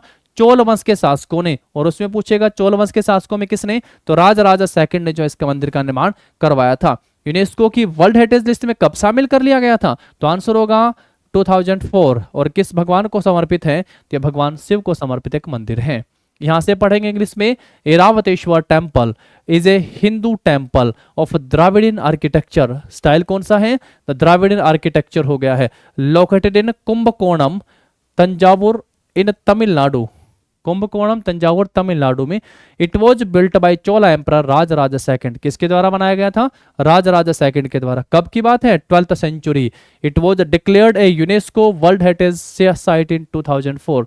2004 में जो है यूनेस्को की विश्व विरासत सूची में इस मंदिर को शामिल किया गया था, 2004 में यूनेस्को में। It is dedicated to Shiva. और किस भगवान को समर्पित हो गया है? तो ये भगवान शिव को समर्पित है। किसको भैया? भगवान शिव को समर्पित हो गया है। आगे बढ़ेंगे इसके बाद नेक्स्ट, ये हो गया हमारा ऐरावतेश्वर मंदिर। ऐरावतेश्वर मंदिर देख पा रहे हैं आप सब? तो पिरामिडल शेप ज्योमेट्रिकली हो गया है, कर्व्ड स्ट्रक्चर नहीं है। कर्व्ड होता तो हम लोग नॉर्थ में पढ़ के आते हैं। नेक्स्ट देखो, इसके बाद ऐरावतेश्वर के बाद अगला मंदिर आता है हमारा बृहदेश्वर मंदिर। इसे किस नाम से भी जाना जाता है? तो इसे राजराजेश्वरम के नाम से भी जाना जाता है। किसमें? चोल स्थापत्य शैली में एक शैव हिंदू मंदिर हो गया है। किसने बनवाया था? चोल सम्राट राजराजा फर्स्ट ने। अच्छा जी, एक बार पीछे चलूं, यहाँ क्या लिखा हुआ है? यहाँ राजराजा सेकंड लिखा हुआ है। ये कौन सा मंदिर है? ऐरावतेश्वर मंदिर। ऐरावतेश्वर किसने बनवाया? राजराजा द्वितीय ने बनवाया। जबकि बृहदेश्वर मंदिर जो किसने बनाया? तो राजराजा फर्स्ट ने जो है इस मंदिर का निर्माण करवाया था। किस वंश से साथ संबंधित हैं? तो राजराजा फर्स्ट और राजराजा द्वितीय जो है ये चोल वंश से संबंधित हैं। तमिलनाडु के ये भी कहाँ पे है? तंजावुर में। नदी कौन सी है? बृहदेश्वर। बृहदेश्वर जो है, आप बृहदेश्वर समर्पित किसको? भगवान शिव। और शिव से गंगा, गंगा है कावेरी। दक्षिण भारत की गंगा पढ़ के आते हैं। तो कावेरी नदी के दक्षिण पर स्थित है। इसे दक्षिणा मेरु यानी दक्षिण का मेरु भी कहा जाता है। 1987 में इसे भी यूनेस्को की वर्ल्ड हेरिटेज साइट में शामिल किया गया था। सही लिखा सर। एक पढ़ के आते हैं हम लोग, ऐरावतेश्वर मंदिर राजराजा सेकंड ने बनवाया था। ऐरातेश्वर कहाँ पे है? तमिलनाडु के कुंभकोणम में, तंजावुर में स्थित है। उसे कब शामिल किया गया था? 2004 में यूनेस्को में शामिल किया गया। बृहदेश्वर मंदिर, ये भी सेम चोल वंश के शासक राजराजा फर्स्ट ने बनवाया था, और इसे यूनेस्को में कब शामिल किया गया था? तो इसे 1987 में यूनेस्को में शामिल किया गया था। इसे दक्षिण मेरू यानी दक्षिण का मेरू भी कहा जाता है कहाँ पे? तमिलनाडु के तंजावुर में। और कहाँ पे? कावेरी, कावेरी नदी के दक्षिण तट पर स्थित है। इंग्लिश में पढ़ेंगे फिर इसको हम लोग यहाँ से। Brihadeeswara temple also known as Rajarajeshwaram is a Chola Hindu temple constructed by Emperor Rajaraja I in 1003 to 1010 CE. It is located on the south bank of the Kaveri River in Tanjavur, Tamil Nadu. It is also called Dakshina Meru, means Meru of the South. It became a part of UNESCO World Heritage Site in 1987. UNESCO की world heritage site में जो इसको कब शामिल कर लिया गया था? तो 1987 में। और जबकि ऐरातेश्वर मंदिर को कब शामिल कर लिया गया था? तो 2004 में। और यूनेस्को में और बृहदेश्वर मंदिर को कब शामिल कर लिया गया था? 1987 में जो इसे बृहदेश्वर मंदिर को शामिल कर लिया गया था। आगे बढ़ते हैं, इसके बाद नेक्स्ट पे आते हैं। यहाँ से आप सब जो है बृहदेश्वर मंदिर की इमेज को देख सकते हैं। देखिएगा बृहदेश्वर मंदिर की इमेज आपको यहाँ पे दिखाई गई, दोनों तमिलनाडु में, ऐरातेश्वर और बृहदेश्वर। नेक्स्ट पे आ जाओ फिर, कैलाशनाथ मंदिर, बहुत बढ़िया। ये कहाँ है? एलोरा, एलोरा की गुफाओं में, महाराष्ट्र में चट्टानों को काट कर बनाया गया एक हिंदू मंदिर, मंदिरों में सबसे बड़ा है। मंदिरों की अधिकांश खुदाई का श्रेय जो है आमतौर पर 8वीं शताब्दी के नाम राष्ट्रकूट राजा, और राष्ट्रकूट राजा कौन से हो गए? कृष्ण प्रथम, है ना। एक तो ये पूछा जाता है कि एलोरा के मंदिरों का निर्माण किसने करवाया? तो राष्ट्रकूटों ने। जबकि एलोरा का प्रसिद्ध कैलाश मंदिर जो है वो किसने करवाया? तो राष्ट्रकूट एग्जाम्पल मिलेंगे अगर वो डायनेस्टी पूछना चाहता है, और अगर वो राजा का नाम पूछना चाहता है तो सिंपल कृष्ण प्रथम ने 756 से 773। ये पल्लव और चालुक्य शैलियों को भी चिन्ह दिखाता है। कैलाशनाथ मंदिर, कैलाश टेम्पल या Kailashnath temple is the largest rock cut Hindu temple, rock cut Hindu temple है सबसे बड़ा। एलोरा केव्स, एलोरा की गुफाओं में, महाराष्ट्र में। Most of the execution of the temple is generally attributed to the 8th century Rashtrakuta king Krishna first. ज्यादातर जो काम है वो खुदाई का और इसको बनाने का किसके समय में हो गया था? तो राष्ट्रकूट वंश के शासक जो है किसके समय में? कृष्ण प्रथम के समय में, कृष्ण फर्स्ट के समय की बात है, मतलब 756 से 773 ईस्वी के बीच की बात है। It shows traces of Pallava and Chalukya style, तो ये पल्लव और चालुक्य शैलियों के चिन्ह को दिखाता है एलोरा का प्रसिद्ध कैलाश मंदिर। आगे बढ़ेंगे, इसके बाद यहां से जो है आप सब इमेज भी देख सकते हैं कैलाशनाथ मंदिर की। चलिए आगे बढ़ते हैं फिर हम लोग। इसके बाद नेक्स्ट देखिएगा, आदि कुंभेश्वर का आता है हमारे पास। आदि कुंभेश्वर भगवान शिव को समर्पित है। आदि एक हिंदू मंदिर है। भारत के किस राज्य में हो गया? तमिलनाडु में हो गया है। तंजावुर जिले के कुंभकोणम शहर में स्थापित है। ज्यादातर आप सबने देखा मोस्टली तमिलनाडु में है हमारे, जो दक्षिण वाले शैली के मिले हैं। भगवान शिव को आदि कुंभेश्वर के रूप में पूजा जाता है और लिंगम द्वारा उनका प्रतिनिधित्व किया जाता है। उनकी पत्नी पार्वती को जो है मंगलाम्बिगई अम्मन के रूप में दर्शाया गया है। वर्तमान में चेन्नई संरचना 9वीं शताब्दी में चोल राजवंश के द्वारा बनाई गई थी। तो चेन्नई जो संरचना यहाँ पे बताई गई है वो किसके द्वारा? यानी मेजनरी। चेन्नई एक संरचना मेजनरी मतलब बनाने वाला, मेजनरी कंस्ट्रक्शन का एक पार्ट हो गया है बनाते समय। मेजनरी यानी कंकर पत्थरों का इस्तेमाल करके किया जाने वाला जो कंस्ट्रक्शन है उसको मेजनरी कह दिया। तो चिनाई मतलब अलग से, जैसे हम सामान्य चिनाई का काम कह देते ना वैसे। तो चोल राजवंश के दौरान जो इस मंदिर का निर्माण करवाया गया था। आदि कुंभेश्वर मंदिर कहाँ पे है? कुंभकोणम राज्य तमिलनाडु में हो गया। किसको समर्पित है? भगवान शिव को समर्पित है। भगवान शिव को आदि कुंभेश्वर के रूप में पूजा जाता है और लिंगम उनका प्रतिनिधित्व करता है। और देवी पार्वती को जो है मंगलाम्बिगई अम्मन के रूप में जो है दर्शाया गया है। और मेजनरी का जो काम है वो 9वीं शताब्दी में चोल वंश के शासकों के दौरान जो वो किया गया था। Adi Kumbheshwar a Hindu temple dedicated to Lord Shiva located in the town of Kumbakonam, Thanjavur district, Tamil Nadu, India, Bharat में। Lord Shiva is worshipped as Adi Kumbheshwar. भगवान शिव को किस रूप में पूजा जाता है? तो आदि कुंभेश्वर के रूप में। And is represented bye lingam. His consort Parvati is depicted as Mangalambigai Amman, and the present masonry construction was built during the Chola dynasty in the 9th century. तो 9वीं शताब्दी में जो है चोल वंश के शासन के दौरान जो है इसका निर्माण किया गया था। चलिए आगे बढ़ते हैं, फिर इसके बाद नेक्स्ट पे आते हैं। यहाँ से जो है आप सब आदि कुंभेश्वर मंदिर को देख सकते हैं। आदि कुंभेश्वर मंदिर पिरामिडल स्ट्रक्चर के रूप में दिखाया गया है, भारत के तमिलनाडु राज्य में है, चोल वंश के शासन के दौरान जो है कंस्ट्रक्शन किया गया था, बनाया गया था। आगे बढ़ते हैं, विरूपाक्ष मंदिर, ये इंपॉर्टेंट है। विरूपाक्ष मंदिर भारत के किस राज्य में स्थित है? कर्नाटक में। विरूपाक्ष विजयनगर, ध्यान रख सकते हो। विरूपाक्ष कहाँ पे है मंदिर? ये विजयनगर में हो गया। बोले तो कहाँ पे दोस्तों? कर्नाटक। विजयनगर कहाँ पे है? हम्पी हो गया है, यहाँ पे स्थित है। कांची के पल्लवों पर अपने पति विक्रमादित्य द्वितीय की जीत का जश्न मनाने के लिए रानी लोक महादेवी द्वारा विरूपाक्ष मंदिर का निर्माण किया गया था। यह विक्रमादित्य इतिहास में एक उपाधि हम लोग पढ़ के आते हैं, जो सबसे पहले उज्जैन का एक शासक हुआ था। उज्जैन का शासक जिसने शक्कों को पराजित करके विक्रम संवत की शुरुआत करी थी, 57 बीसी के समय की बात है। तो सबसे पहले विक्रमादित्य, 14 टोटल विक्रमादित्य हम लोग पढ़ के आते। टोटल अगर आप सबसे कभी पूछेगा तो क्या आंसर होगा? टोटल 14,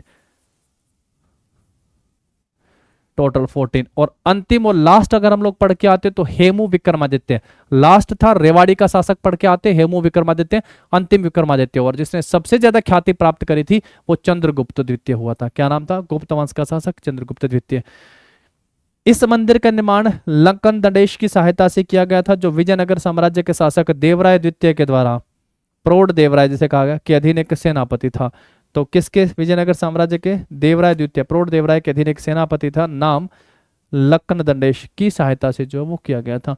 तो विजयनगर में तो ये हम लोग पढ़ के आते हैं। सबसे पहले विजयनगर की स्थापना जो है हरिहर और बुक्का ने की थी 1336 में, और अपने पिता संगम के नाम पर संगम राजवंश, संगम, देन सुलुभ, उसके बाद तुलुभ, और देन अराविडु राजवंश पढ़ के आते हैं, है ना। चलिए यहाँ पे पढ़ेंगे। मेन बात हो गई विरूपाक्ष मंदिर भारत के किस राज्य में? तो कर्नाटक राज्य में स्थित है। कर्नाटक में कहाँ पे? विरूपाक्ष विजयनगर, कर्नाटक। कर्नाटक वाला दक्षिण भारत की मंदिर शैली। कांची के पल्लवों पर अपने पति नाम विक्रमादित्य द्वितीय सेकंड की जीत का जश्न, अपने पति की जीत का जश्न मनाने के लिए रानी लोक महादेवी के द्वारा विरूपाक्ष मंदिर का निर्माण किया गया था। यहां से पढ़ेंगे, Virupaksha temple is located in Hampi in the Vijayanagara district of Karnataka. कहां पे? कर्नाटक में। Virupaksha temple was built by queen Lok Mahadevi to celebrate her husband the Vikramaditya second the victory over the Pallava of Kanchi. Kanchi के पल्लवों के जो हैं उनके ऊपर विजय, अपने पति की जो विजय हुई थी, नाम विक्रमादित्य सेकंड, उसी का जश्न मनाने के लिए विरूपाक्ष मंदिर का निर्माण जो है रानी लोक महादेवी ने करवाया था। This temple was constructed in assistance with Lakhan Dandesh who was a commander under the ruler Devaraya द्वितीय, जिसको प्रौढ़ देवराय भी कहा गया है, ऑफ द विजयनगर एम्पायर। तो यहाँ से थोड़ा सा आइडिया हुआ, देवराय फर्स्ट, देवराय सेकंड हम लोग पढ़ के आते हैं। किस वंश के हैं ये? तो ये हैं आपके सबसे पहला जो संगम राजवंश हम लोग पढ़ते हैं, उसी राजवंश में आते हैं। तो संगम राजवंश से संबंधित है। आगे बढ़ते हैं, इसके बाद फिर नेक्स्ट पे आते हैं। यहाँ से आप विरूपाक्ष मंदिर को पढ़ेंगे कि ये हम्पी के स्मारकों का समूह है, और जिसको यूनेस्को में कब शामिल किया गया था? तो 1986 में जो है इनको यूनेस्को में शामिल किया गया था। हम्पी स्मारक जो है, मोन्यूमेंट ऑफ हम्पी, इनको कब शामिल किया गया था? तो 1986 में जो इसको विश्व यूनेस्को में शामिल कर लिया गया था। ये श्री विरूपाक्ष यानी शिव का एक रूप को समर्पित है। फरवरी के महीने में यहाँ हर साल वार्षिक रथ उत्सव का आयोजन भी किया जाता है। रथ उत्सव मनाया जाता है यहाँ पे हर साल। Virupaksha temple, it is a part of the group of monuments at, कहाँ पे है? Hampi, Vijayanagara, designated as UNESCO world heritage site in 1986। 1986 में जो यूनेस्को की विश्व विरासत सूची में जो इनको शामिल कर लिया गया था। It is dedicated to Shri Virupaksha, a form of Shiva.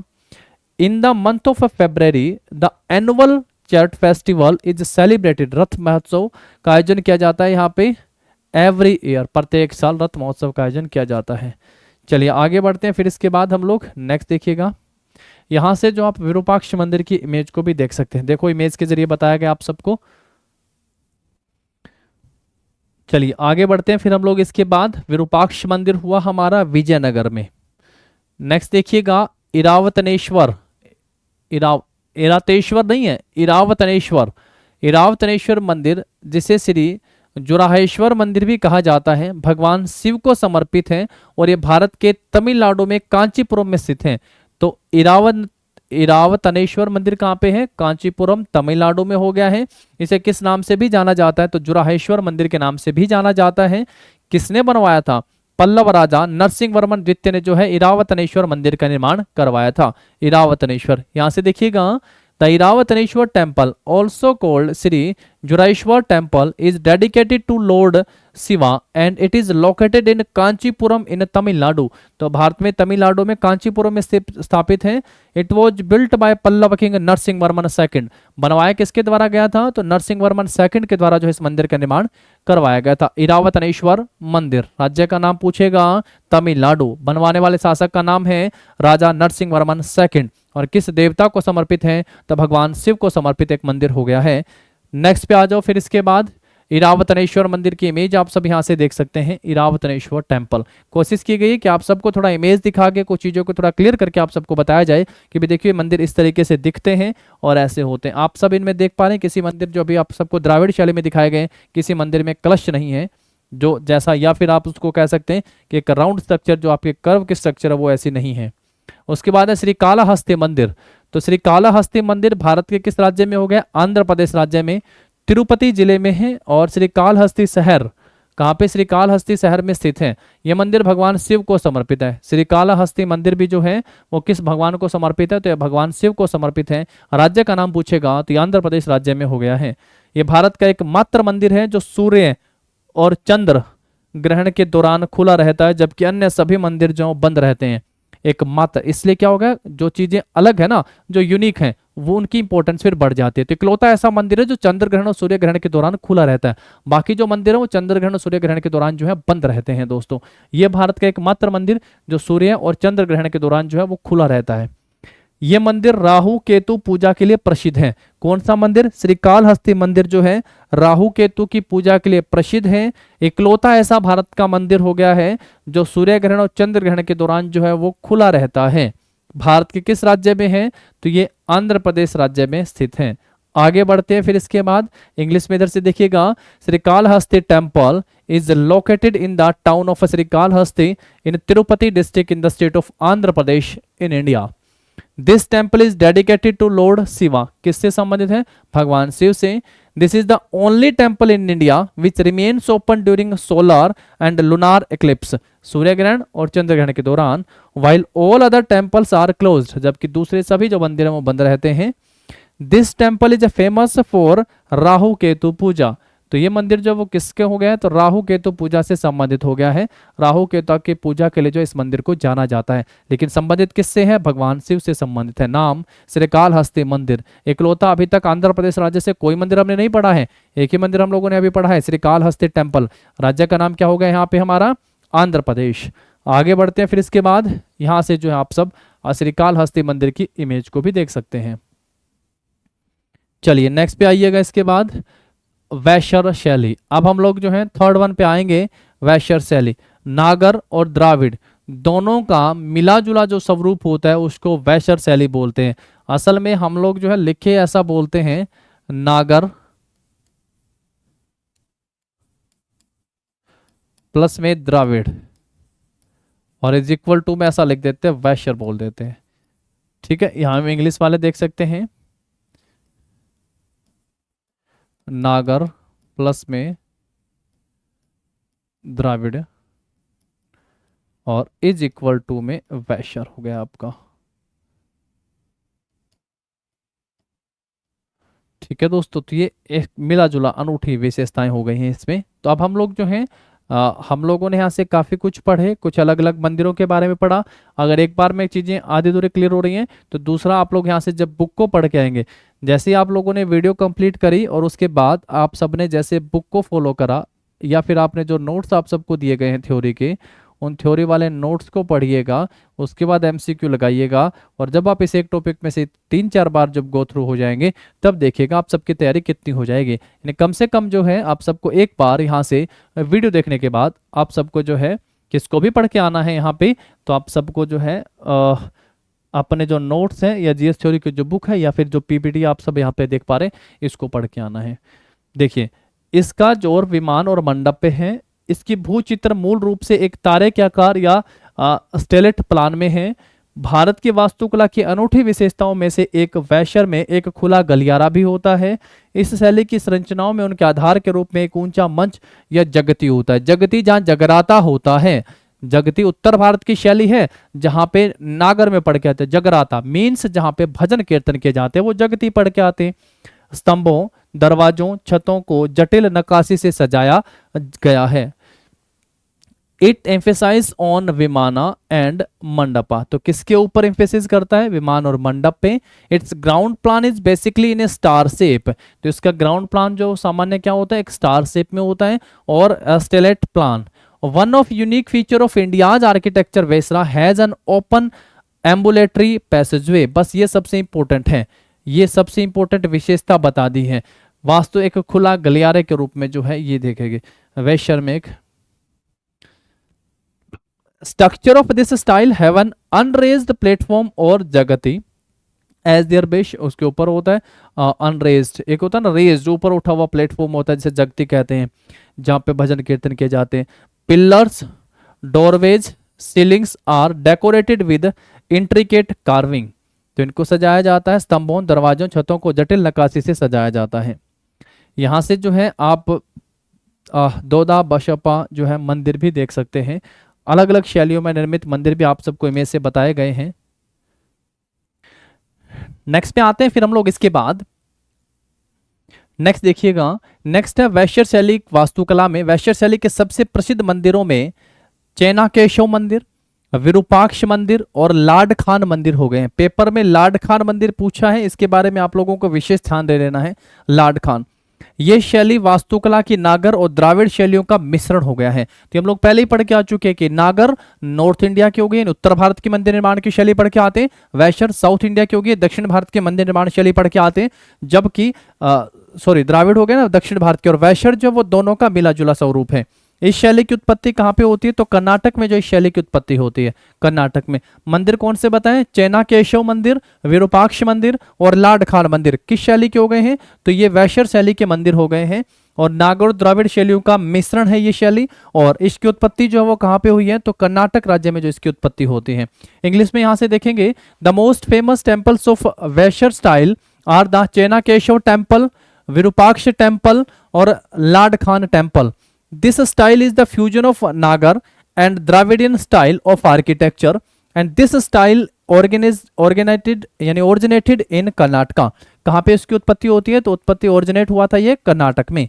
आगे बढ़ते हैं फिर इसके बाद नेक्स्ट पे आते हैं। यहाँ से नेक्स्ट देखिएगा, वैश्य शैली वास्तुकला में यह प्रवृत्ति बादामी के चालुक्य द्वारा शुरू की गई थी, जिसे एलोरा में मान्यखेत, एलोरा जो है भारत के किस राज्य में हो गया है? तो ये कर्नाटक में हो गया है।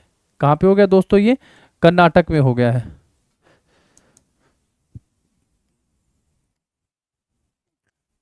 कर्नाटक का ध्यान रखेंगे। तो प्रवृत्ति बादामी के चालुक्यों के द्वारा शुरू की गई थी, जिसे एलोरा में मान्यखेत के राष्ट्रकूटों, लंकुडी, दंबल, गदग आदि में कल्याणी के चालुक्यों के द्वारा और परिष्कृत किया गया था, और होयसालों के द्वारा इसका प्रतीक बनाया गया था। हेलीविड का होयसाल टेम्पल भी पढ़ के आते हो कि नहीं आते हो? तो वहीं से होयसाल भी ध्यान रखेंगे। तोरण जो है हिंदू, जैन और बौद्ध वास्तुकला में एक पवित्र प्रवेश द्वार है। तोरण किसमें दोस्तों? हिंदू, जैन और बौद्ध वास्तुकला में एक पवित्र प्रवेश द्वार है। जबकि गोपुरम हम लोग पढ़ के आते हैं, दक्षिण भारत में भी मंदिरों के प्रवेश द्वार को क्या कहा गया है? गोपुरम नाम दिया गया है। तोरण के प्रवेश द्वार के नाम पर लटका हुआ एक चित्रवल्लरी हो गया है।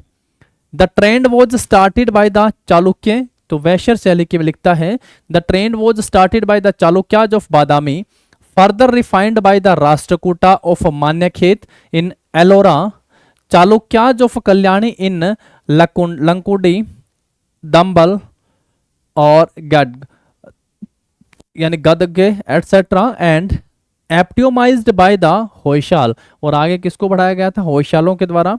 द तोरण इज द फ्रेजी hanging named after a squared gateway in Hindu, Jain and Buddhist architecture.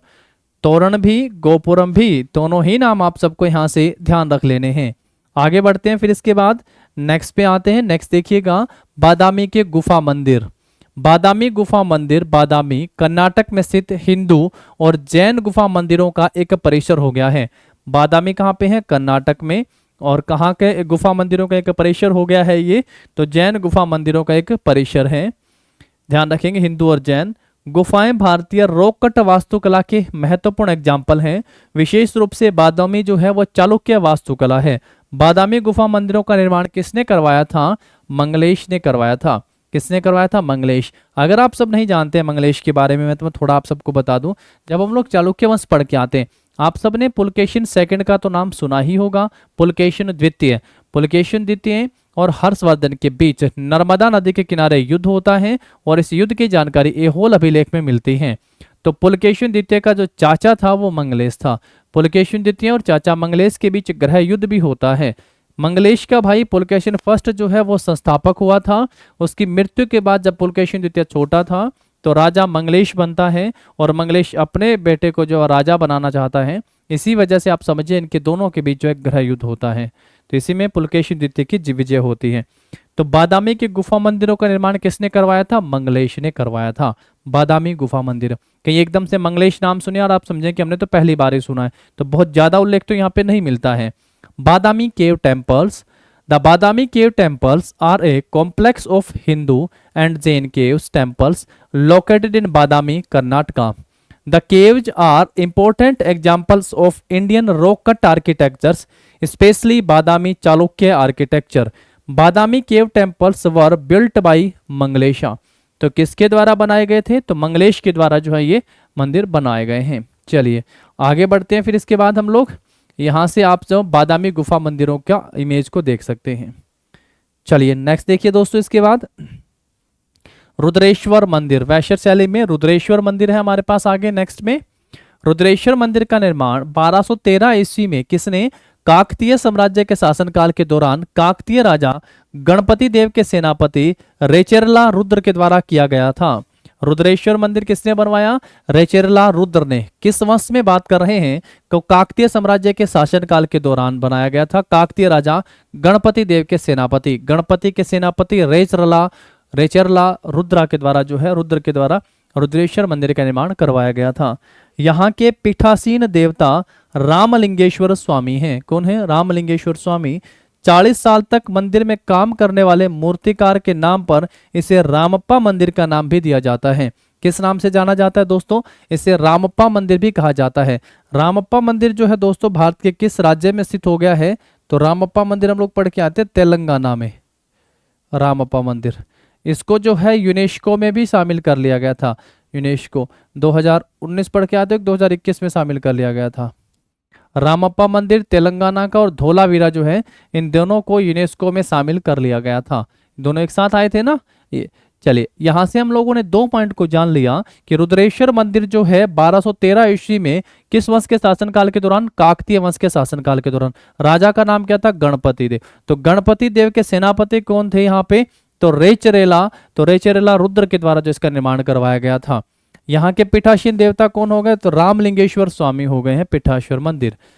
English में देखेंगे यहाँ से, the Rudreshwar temple was constructed in 1213 AD during the region of Kakatiya empire by Recherla Rudra. कौन थे रेचरेला रुद्रा?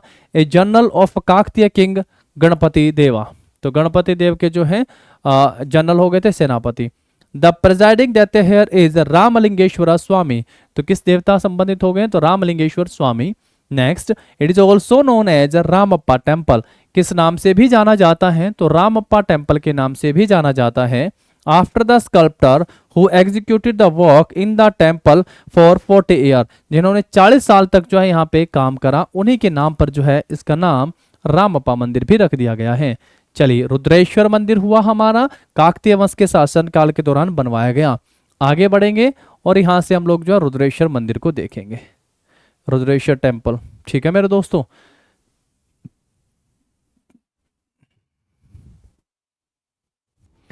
यानी कोशिश तो की जा रही है कि हर एक तरीके से, यानी पहले उसको एक आर्किटेक्चर की शैली को एक एग्जाम्पल के स्वरूप भी आप सब समझें, उसके बाद उसके कैरेक्टरिस्टिक विशेषताओं को भी जानें, फिर उनसे संबंधित जो मंदिर अलग अलग हो गए हैं भारत में, उन मंदिरों को भी हम लोग पढ़ें और उन मंदिरों की जो जो विशेषताएं हैं, जिस हिसाब से हम सबसे एग्जाम में क्वेश्चन पूछा जाता है, उन सभी टॉपिक को हम लोग यहाँ से कंप्लीट करें। जो सबसे इंपॉर्टेंट बात है वो ये कि आप सबसे पूछेगा कि मंदिर भारत के किस राज्य में, तो वो सारी चीजें हम लोग यहाँ पे साथ साथ भी करते चल रहे हैं। नेक्स्ट क्लास में कुछ और हम लोग यहाँ से मंदिर के आगे बढ़ाएंगे वैश्य शैली में। अब उसके बाद जो हम पंचायती मंदिर शैली को भी पढ़ेंगे, जहाँ से हम लोग जानेंगे इंपॉर्टेंट मंदिर के बारे में और संबंधित राज्यों के बारे में। ठीक है दोस्तों, तो चलेगा आज की क्लास को यहीं तक रखते हैं, और ध्यान से क्लास को आप सबने अगर देखा है तो काफ़ी कुछ चीज़ों को आप सबने यहाँ से सीखा है। अपना वैल्यूएबल रिस्पॉन्स जरूर दीजिएगा। मिलते हैं नेक्स्ट क्लास में, तब तक के लिए all the very best. Thank you.